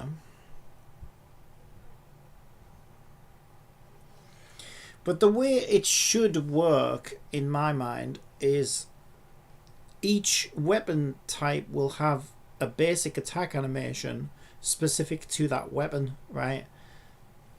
Because if you attack with a bow, well, you want to look like you... Ow. I'm so fucking old. I can't even move my fucking arms properly. Right. If you pull it, if you're drawing a bow, you want to look like you're drawing a bow. If you're swinging an axe, you want to look like you're swinging an axe, right? It's kind of not rocket science. But that means I need 5 separate animations for each individual weapon type.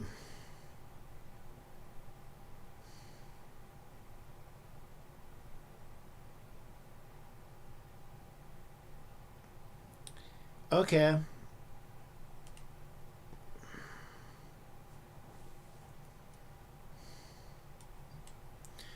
You just save this.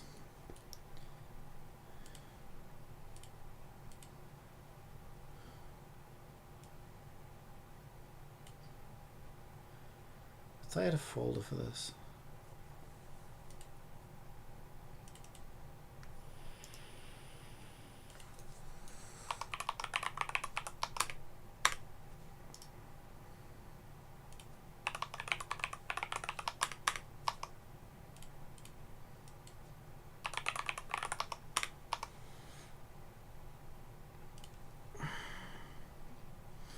Actually, I should have saved that one as specifically iDLE. Okay.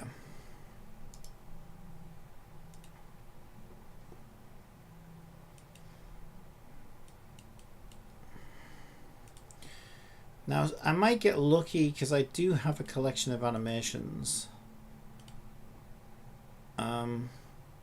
So I might be able to use something. Assassin's Mega Bundle. Attack. Archery. Dagger. Oh yeah. General. These icons don't help at all. Let me just see a list. There we go, that I can read.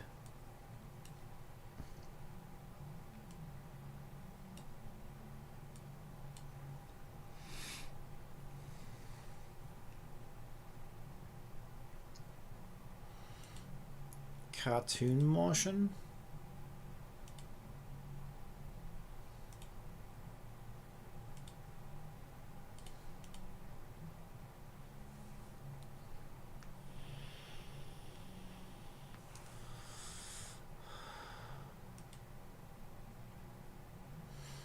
Futuristic soldier.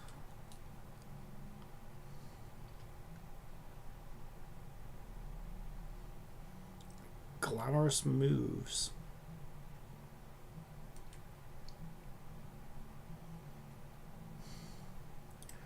magical moves, attack, mage spell casts. Okay, we've definitely got some stuff we can use.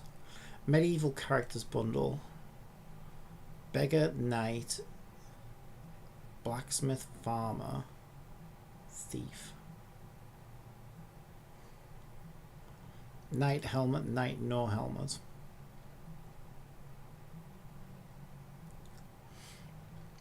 What does the punch look like?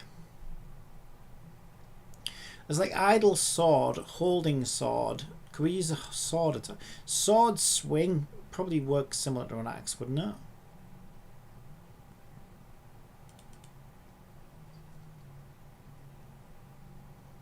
Let's just get this window a bit bigger.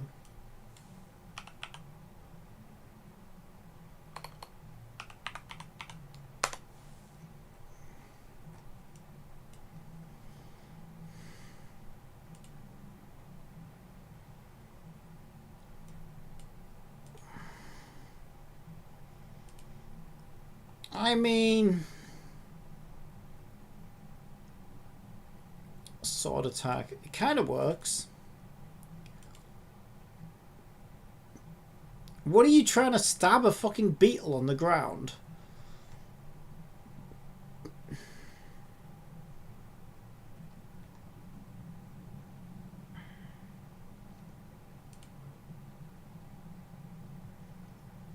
Jump swing. Jump smash.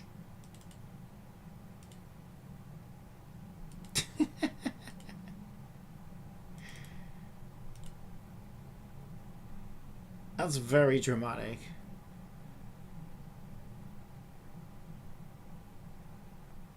Yeah, it's kind of dramatic, but it would work though. Jump swing. Oh, that one looks good. Yeah, if he was holding an axe, I guess that would make sense. And he's not going to actually go up to the thing, like, because a lot of these RPGs don't do that. He'll basically like swing his axe, and then we'll do some like particle effect that travels across to the player and hits the player. Like, that's how everybody else does it. We've got a few swings combo. No, I think that one works quite well. Yeah, that seems fine.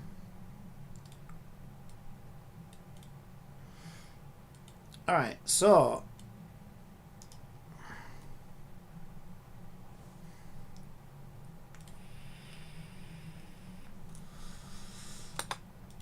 that can be axe,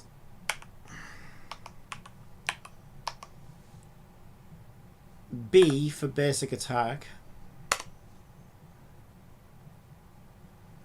And there was one where he did like a weird ass little skit, like little spin. I think I might. What's the swings combo? Need like a more dramatic one for the E skill. Alright, that kind of works. Okay.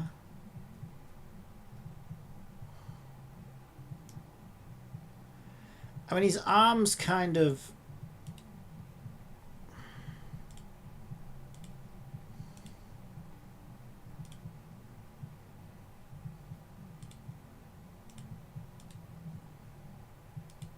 They're kind of a bit too close to his...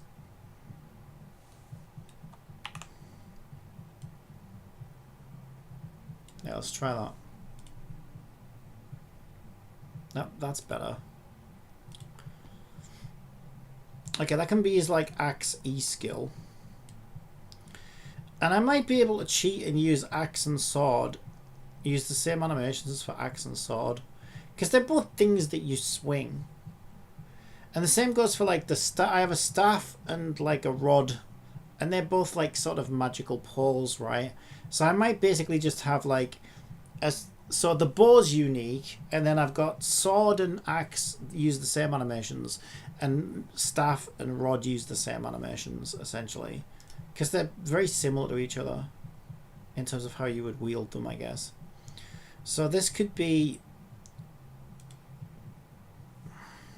So maybe I shouldn't call... Maybe I call these swing attacks like swing weapons. So swing basic attack. which we apply to sword and axe. Then swing skill attack, which is this one, which we applied to swords and axes. And then I don't know, are these guys going to have ults or not?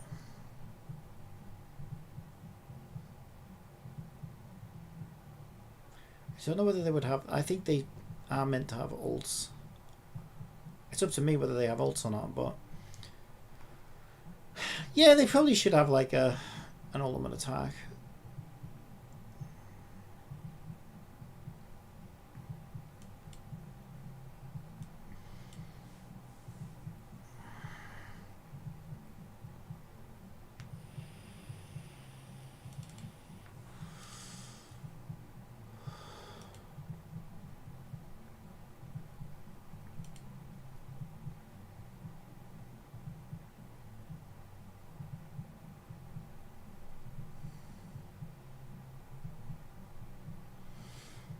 Let's try this one. It's kind of boring. Thrust high. We could have him just swing around like a fucking crazy person. Like mix a few of these. None of them really look dramatic enough for an ult. There was one where he did this weird ass spin around. Jump 360 smash. Was it this one? That was kind of amusing. Oh, that's his ult. That's definitely his ult. That's great. Alright. We need to bring his arms out again.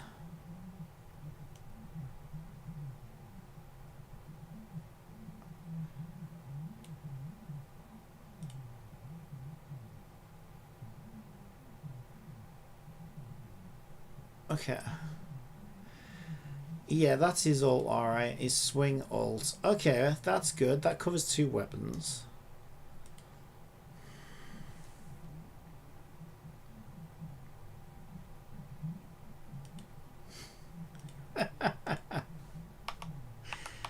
Swing U for ult.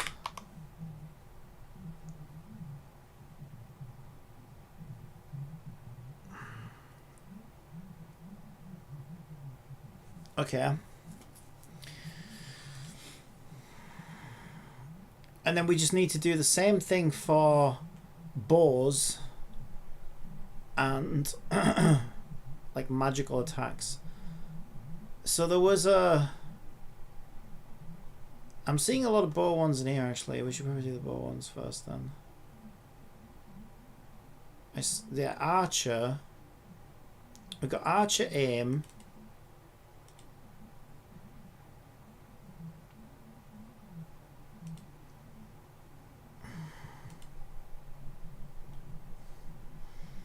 Charge bow up.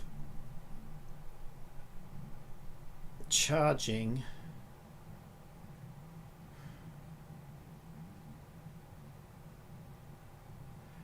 Pull bow back.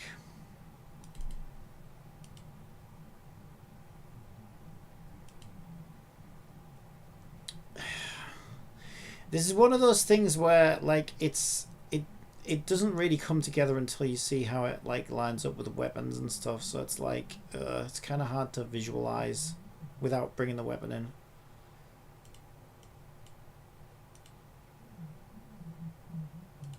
But that doesn't even look close to me. Take a bow.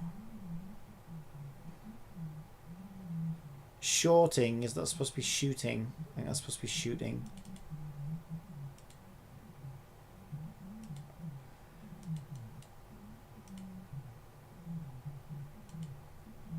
Yeah, I can kind of see what's meant to be happening. So he'd have the bow pulled back here, the arrow pulled back here, and he'd be holding the bow at the front here, and then it's just like he just releases the arrow basically. I suppose it's not very...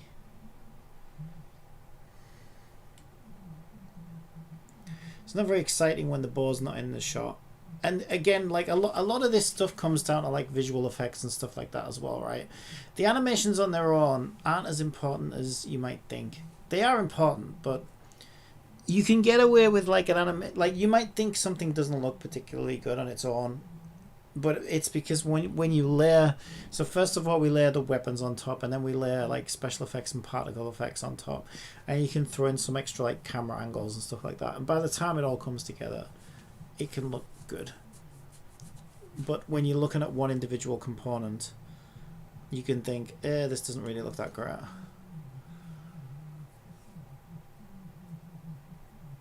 But as long as things kind of make sense.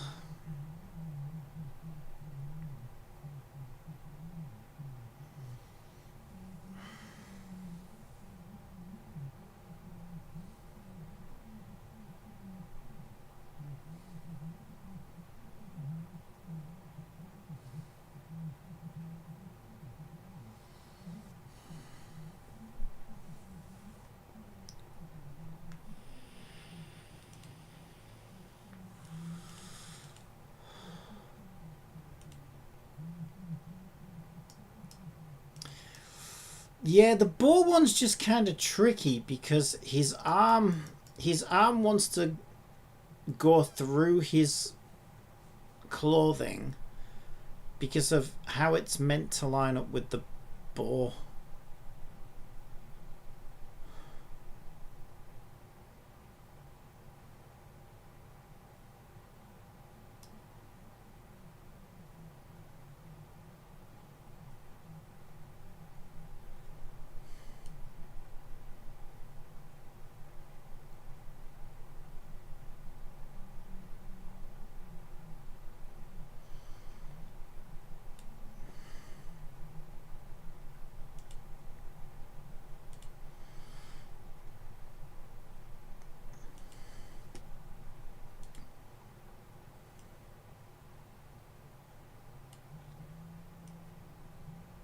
So I think this arm needs to come out that way so it looks a bit better. And this arm could come this way a little bit.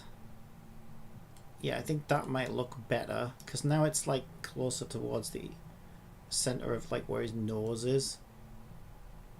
There. And it's clipping about the same on the left as it is on the right. There's not really a whole lot I can do about that. It's because his arms are so short and thin, and his body's so thick and wide, and he's got like this cloth thing over. So just the way the characters are designed, it's kind of hard to avoid that. But it should be fine.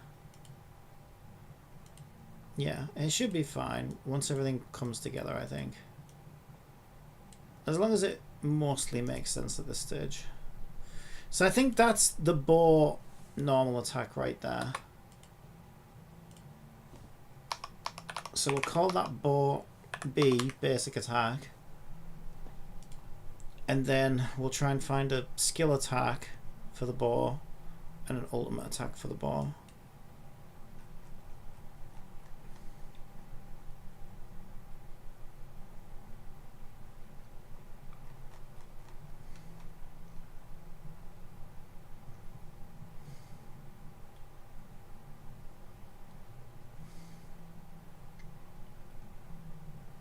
Let's try rising bow.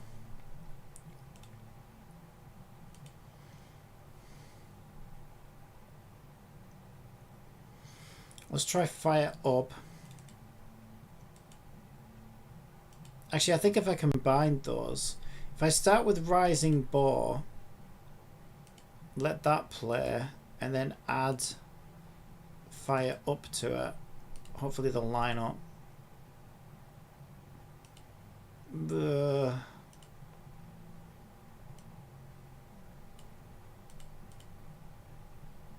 Yeah, pretty much.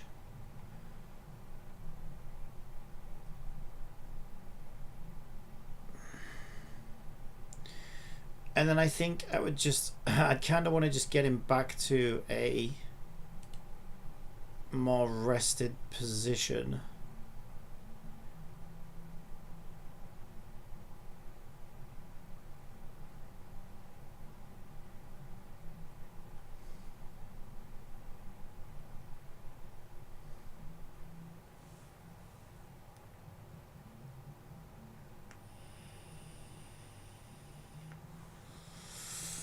Oh yeah, I need like death animations and stuff as well, don't I?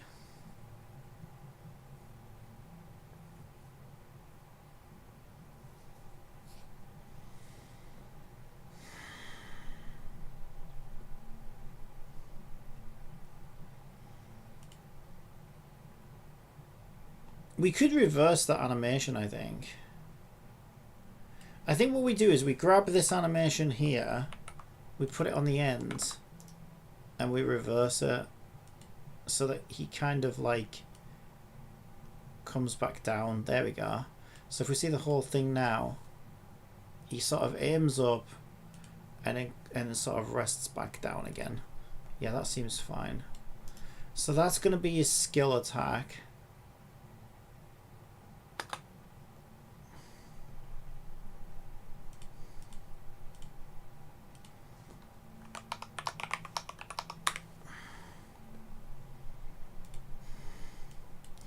And now he needs like an ult.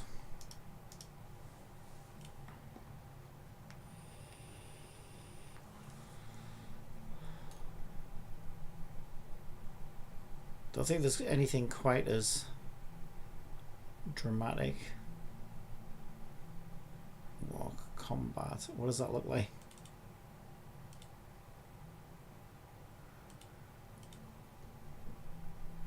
Walk shorting.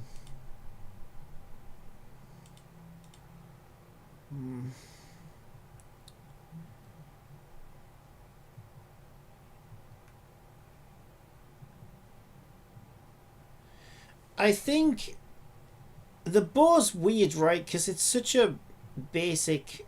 Like, you can swing a weapon around like a lunatic, but you can't really shoot bows like a lunatic. Because it's just, you know, pull back and aim and shoot, right? So, like, there's not really enough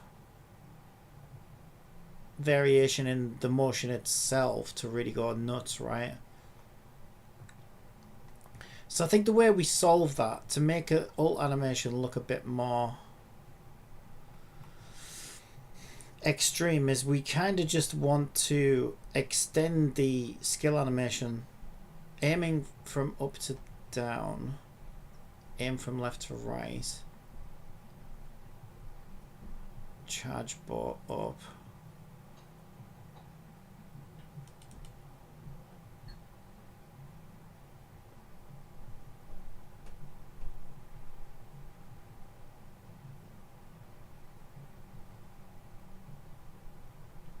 Fire up.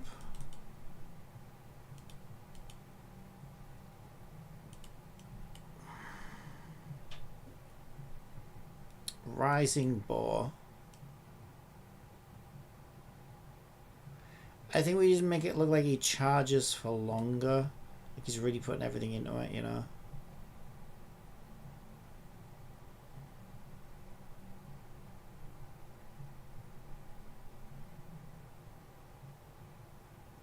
Charging up. It's charging up, charging up. Maybe extend that. Oh, that's a loop. I don't want to loop it. I want to speed.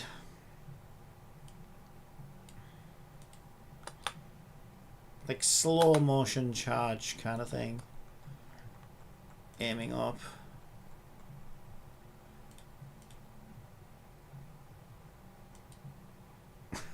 It looks a bit weird.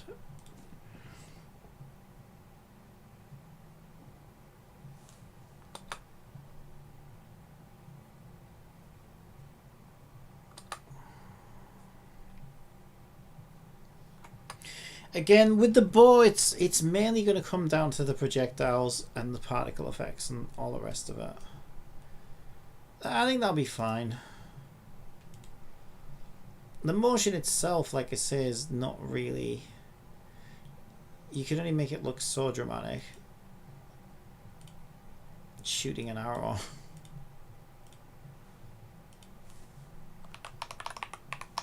So you've got to use like other tricks. So yeah, a lot of that's going to come down to like particle effects, I think, and projectiles, camera angles. Okay, so we've got our swing ultimate, our bow ultimate, and now we've got mage animations. Yeah? I'm going out. I'm going to the garden centre. We'll go. Alright. I'll see you in a bit. I saw some mage animations in here. M spellcast.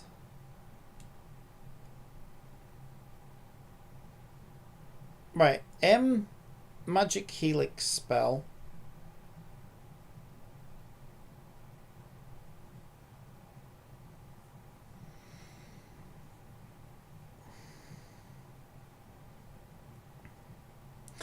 I mean, interestingly enough, let me just see what it looks like, because the mage has its own mage idol.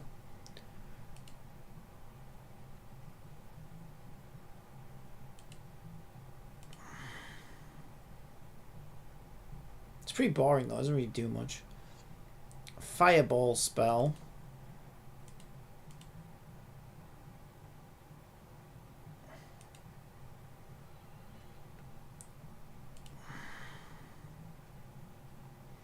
Magic light spell. Yeah, that one's probably okay for like the basic attack, I think.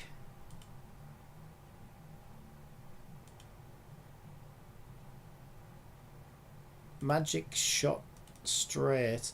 Whoever made these animations certainly can't fucking spell. Actually, that's probably a better basic attack. Like thrusting the pole towards the player. Alright, let's make that one the basic attack.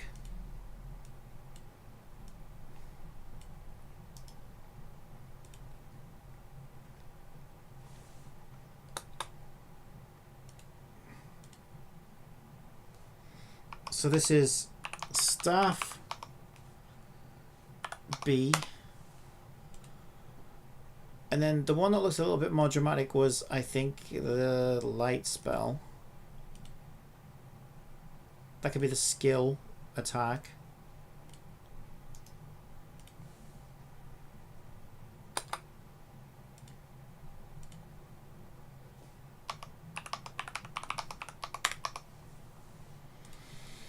And now we just need like a mage ultimate animation for the enemies. Whoa! Yeah, that one could work. That's kind of fun. That one's kind of fun. We'll give it like a little thing at the end. What does the helix look like at the end of that? Was that the helix? That was the helix. You could do like a light spell at the end, so it looks like he still does that. Or spell cast at the end.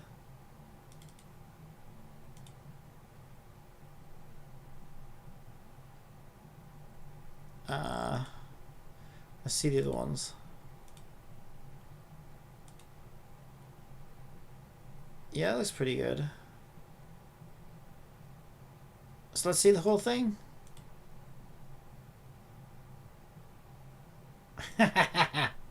Yeah, I like that. That's pretty good. Let's see it again.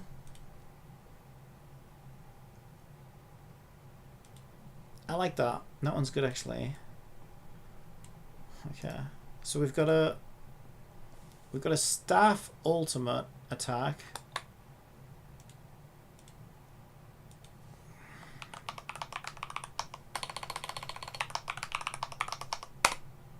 Oh my god, that is not what that's supposed to look like. Fucking caps lock. Okay, so we've got an idle animation, a swing basic, swing weapon basic attack, skill attack, ultimate attack, bow weapon basic attack, skill attack, ultimate attack, staff basic attack, skill attack, ultimate attack. We need deaths, which I've already seen. We have some of these in here. Let's see what some of these are. Is there an M death? M combat mode, M dodge to left, dodge to right. And also might need like a getting hit animation In fact, in all fairness, if you have a getting hit animation, you don't actually need a death animation, because you could just, and I've noticed a lot of RPGs do this, you just show the getting hit animation and then you follow it up with, like, you know, they just evaporate or disappear or whatever. Depends how you want to do it.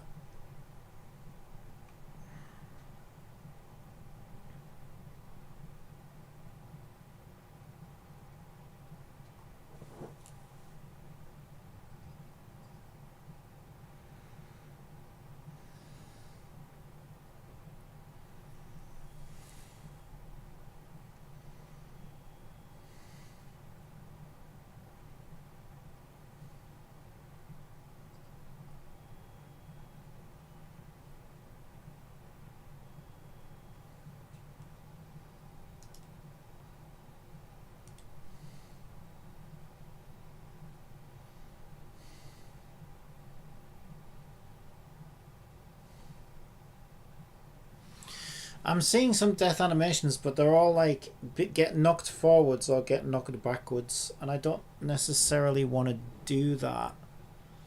Yeah, like if he falls down, we have to get him back up again, which is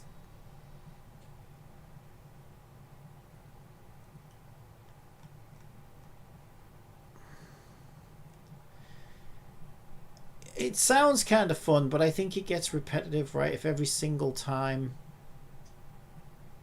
you hit the enemy, they fall on their ass and then got to get back up again. Like, it gets tiresome after a while. Which is why I don't think a lot of RPGs do that. I think they would only do that on death. Hit from front. Does that mean getting hit? Looks like it. Let me just refresh. Animation. Oh, there we go. That's what I was looking for. Yeah, so it looks like they get hit, but they stay on their feet. That's fine. So I think that would work for any attack.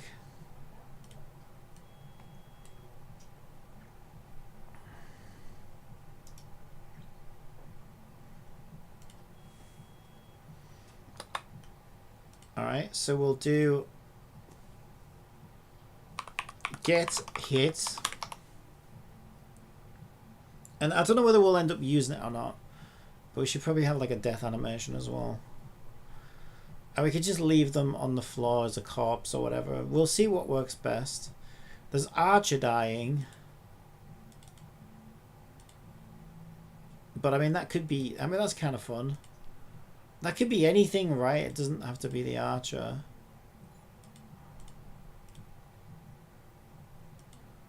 I quite like that actually. Alright, let's go with that.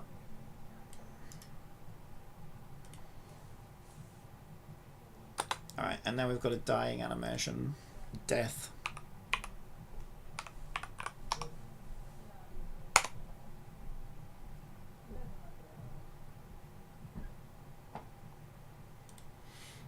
Alright, so we can export that as an FBX, include animation, 60 FPS, skeleton anims. We're trying to save it to Agent Miku, that's not where we want it.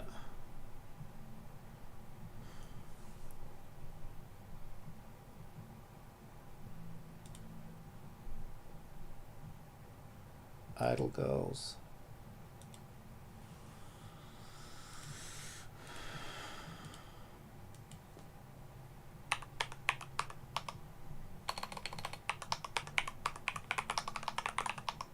Oh my god!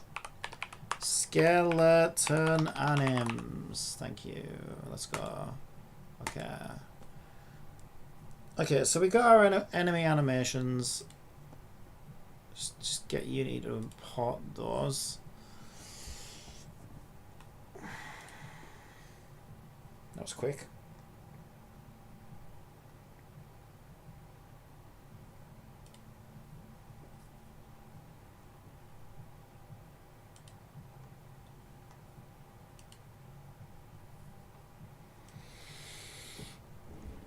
So what I'll do is, let's just create a folder for each type of animation that we want, right, so we can find things. So these will be the skeletons animations, and we want those, that one, that one, that one, that one, that one, that one, that one, and that one. So I'm just going to duplicate those and place those in the skeletons folder. There we go. And now we don't need that anymore. Okay, so that should, we can test these.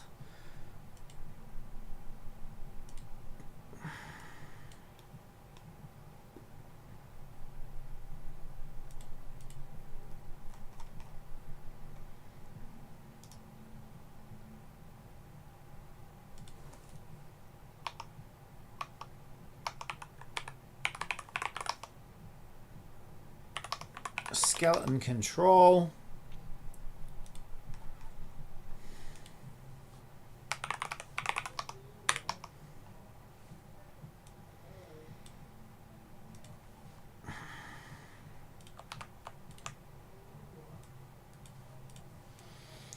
Default wants to be right, so we've got bow attacks, basic, skill, ultimate, a death animation, a get hit animation, an idle animation which needs to be the default state, a staff basic, staff skill, staff ult, and a swing weapon basic, skill and ult. Okay, so these two are like that. You care about that, right? Okay. So idle is a loop. I think everything else is a single. Yeah, everything else is a single animation. The only loop is idle. So probably best to have a state machine. And then we can say idle is state 0.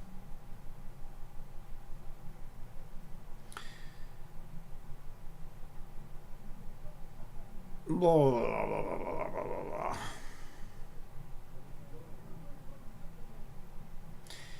It might be easier. I think it would be easier. We're already in the skeleton folder.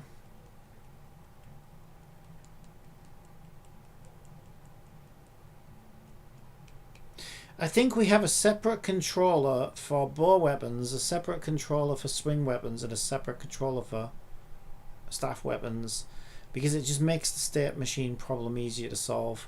Then we have a single state. We load the correct controller for the correct enemy weapon type as we instantiate into battle, and then we only need to cast state machine values across to it, so we can say whether he's in idle or he gets hit, or he does his basic attack animation, his skill attack animation, his ult animation, or whether he's dying, right? Whatever is happening. I think it makes this whole thing easier to solve if we do it like that. So we'll do scale for skeleton. It's obvious that this is a controller anyway. And then we'll just do one for bow, one for swing, and one for staff, which are the different enemy types. And in that way, we can ditch everything except for the bow attacks for bow, everything except the staff attacks for staff. I should have started with the same template actually, because otherwise I'm gonna have to repeat myself. Yeah, okay. It's because it's easy to change those animations just by changing their assignments.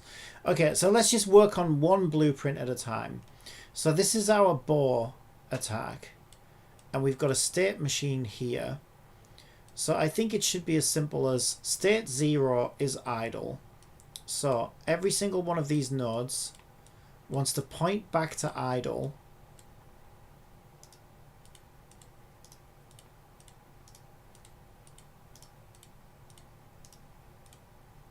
and transition on state 0.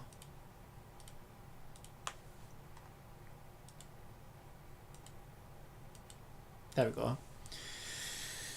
And then state 1 should be basic attack. We should basically go 1, 2, 3, 4, 5. So 1, 2, 3, 4, 5. That's kind of weird because it kind of flows in a weird way. So I'm going to put that over there so that it... I know it sounds weird, but the reason that's better is because as we're drawing things visually, now we go around clockwise, whereas before we were going down and then across, which was a bit confusing. So now the motion of the way we assign things matches the order of the states, which matches the order of the animations, right? If everything's consistent like that, it just makes things so much easier to follow. Right, okay, so this one is state 1. We transition from idle to bow B when state is 1.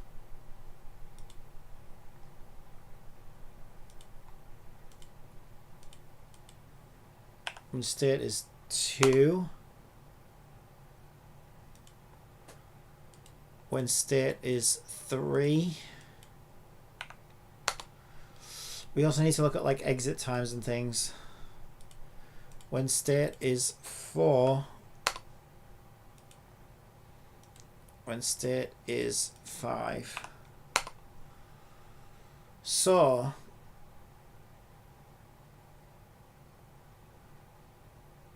all the arrows coming back, yeah, these will have exit time by default.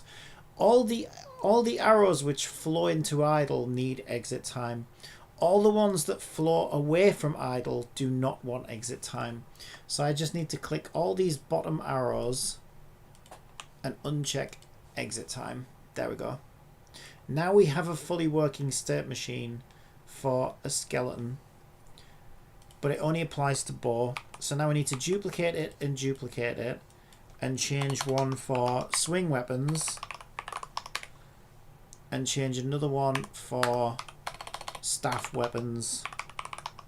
And all that we do is we change our bow to swing basic. It doesn't rename it. There we go. Swing skill.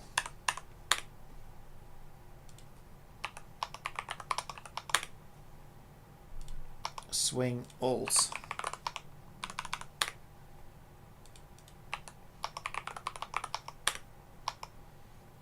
And then we do the same thing for our...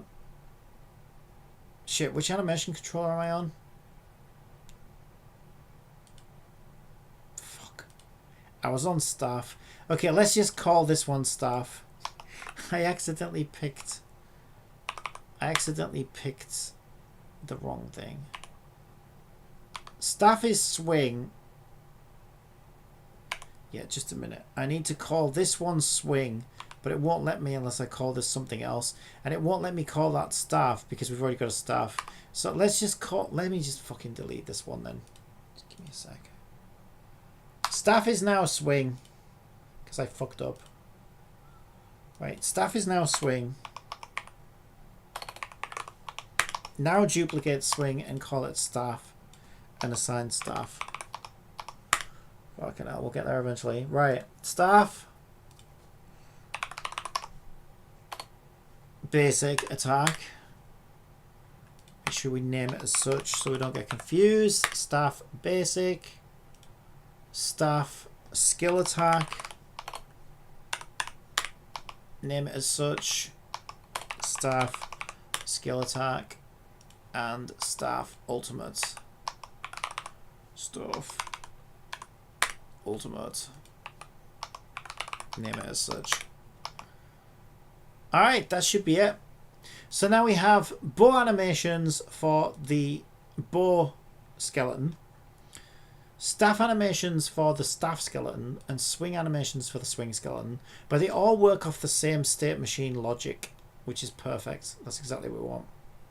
So now all we have to do is figure out what weapon the enemy has as we spawn him into a dungeon and apply the correct animation controller for his weapon type. So that makes things nice and clean and simple. I haven't heard so much as a fluttering of a moth in my stream all day today, so I might just take a break there and do this off stream because it's a bit dead in here. But yeah, it's coming along, as you can see.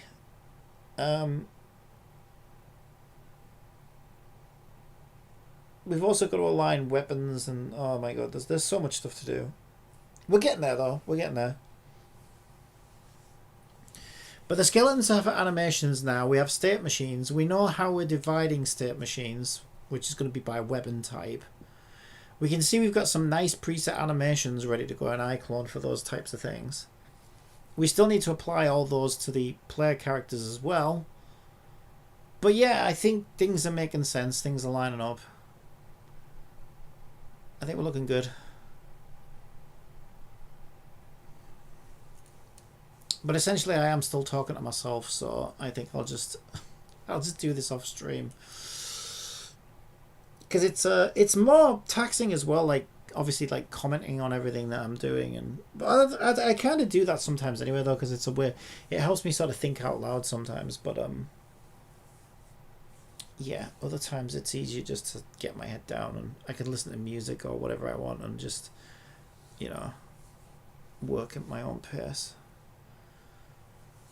But I like to show at least parts of this so that, you know, people can see how it all works. They can see that I'm actually working on it and I'm not just sat here watching Star Trek reruns all day or whatever, which I think is a good practice to be in, because in the future I might want to do like a Patreon or something for like a game. And if I'm already in the habit of doing like daily streams showing my progress, then, you know, it's just business as usual as far as I'm concerned. But I think that would be helpful for people who are making donations to see. And I can point them, I can say, you know, hey, if you support me on Patreon for this upcoming game, you can see my progress every day because I go live and I stream it live. And I can point them to my stream and they can see, oh yeah, he's already doing that. So like, you know, I trust him. It doesn't, you know, it's because I know if I was like donating to Patreon for an upcoming game, I'd be worried, is it one of these scams? Is it someone who's just going to take my money and fucking run? But if people can see that, hey, I do this every day anyway, I enjoy doing it, and I have no qualms about going live and showing you, you know, part of the workflow, then and that would give me more confidence donating to a project if I could see all of that, because I can just, you know, whenever I feel like I can just take a look. Oh yeah, he's working on that. Ooh, let's watch this one, see how it's looking. I think that's cool. I think it's super cool. But at the same time, you know, we've been going for 2.5 hours. If I do this for another 4 hours, it's just going to be 4 hours of, you know, me talking to myself. So I'll just do it off stream. But yeah, it's coming together. It's coming together. I might jump in the shower actually, see if I can de-goop these eyeballs of mine and see properly. They're so cloudy. It's been like that since I don't know. They changed my medication slightly, and I don't know if it's related, but it's also I also just think it's like bad quality sleep. I don't have a great bed or anything. It's like a sofa bed, so I don't get the best night's sleep. I didn't get good sleep last night because I got a fucking bad stomach. Since ads are about to run on Twitch, how about I tell you a joke? Go on in, you can tell one last joke before we leave. I'll tell you what often gets overlooked. What's that? Garden fences. And on that note, I'll see you next time. Bye.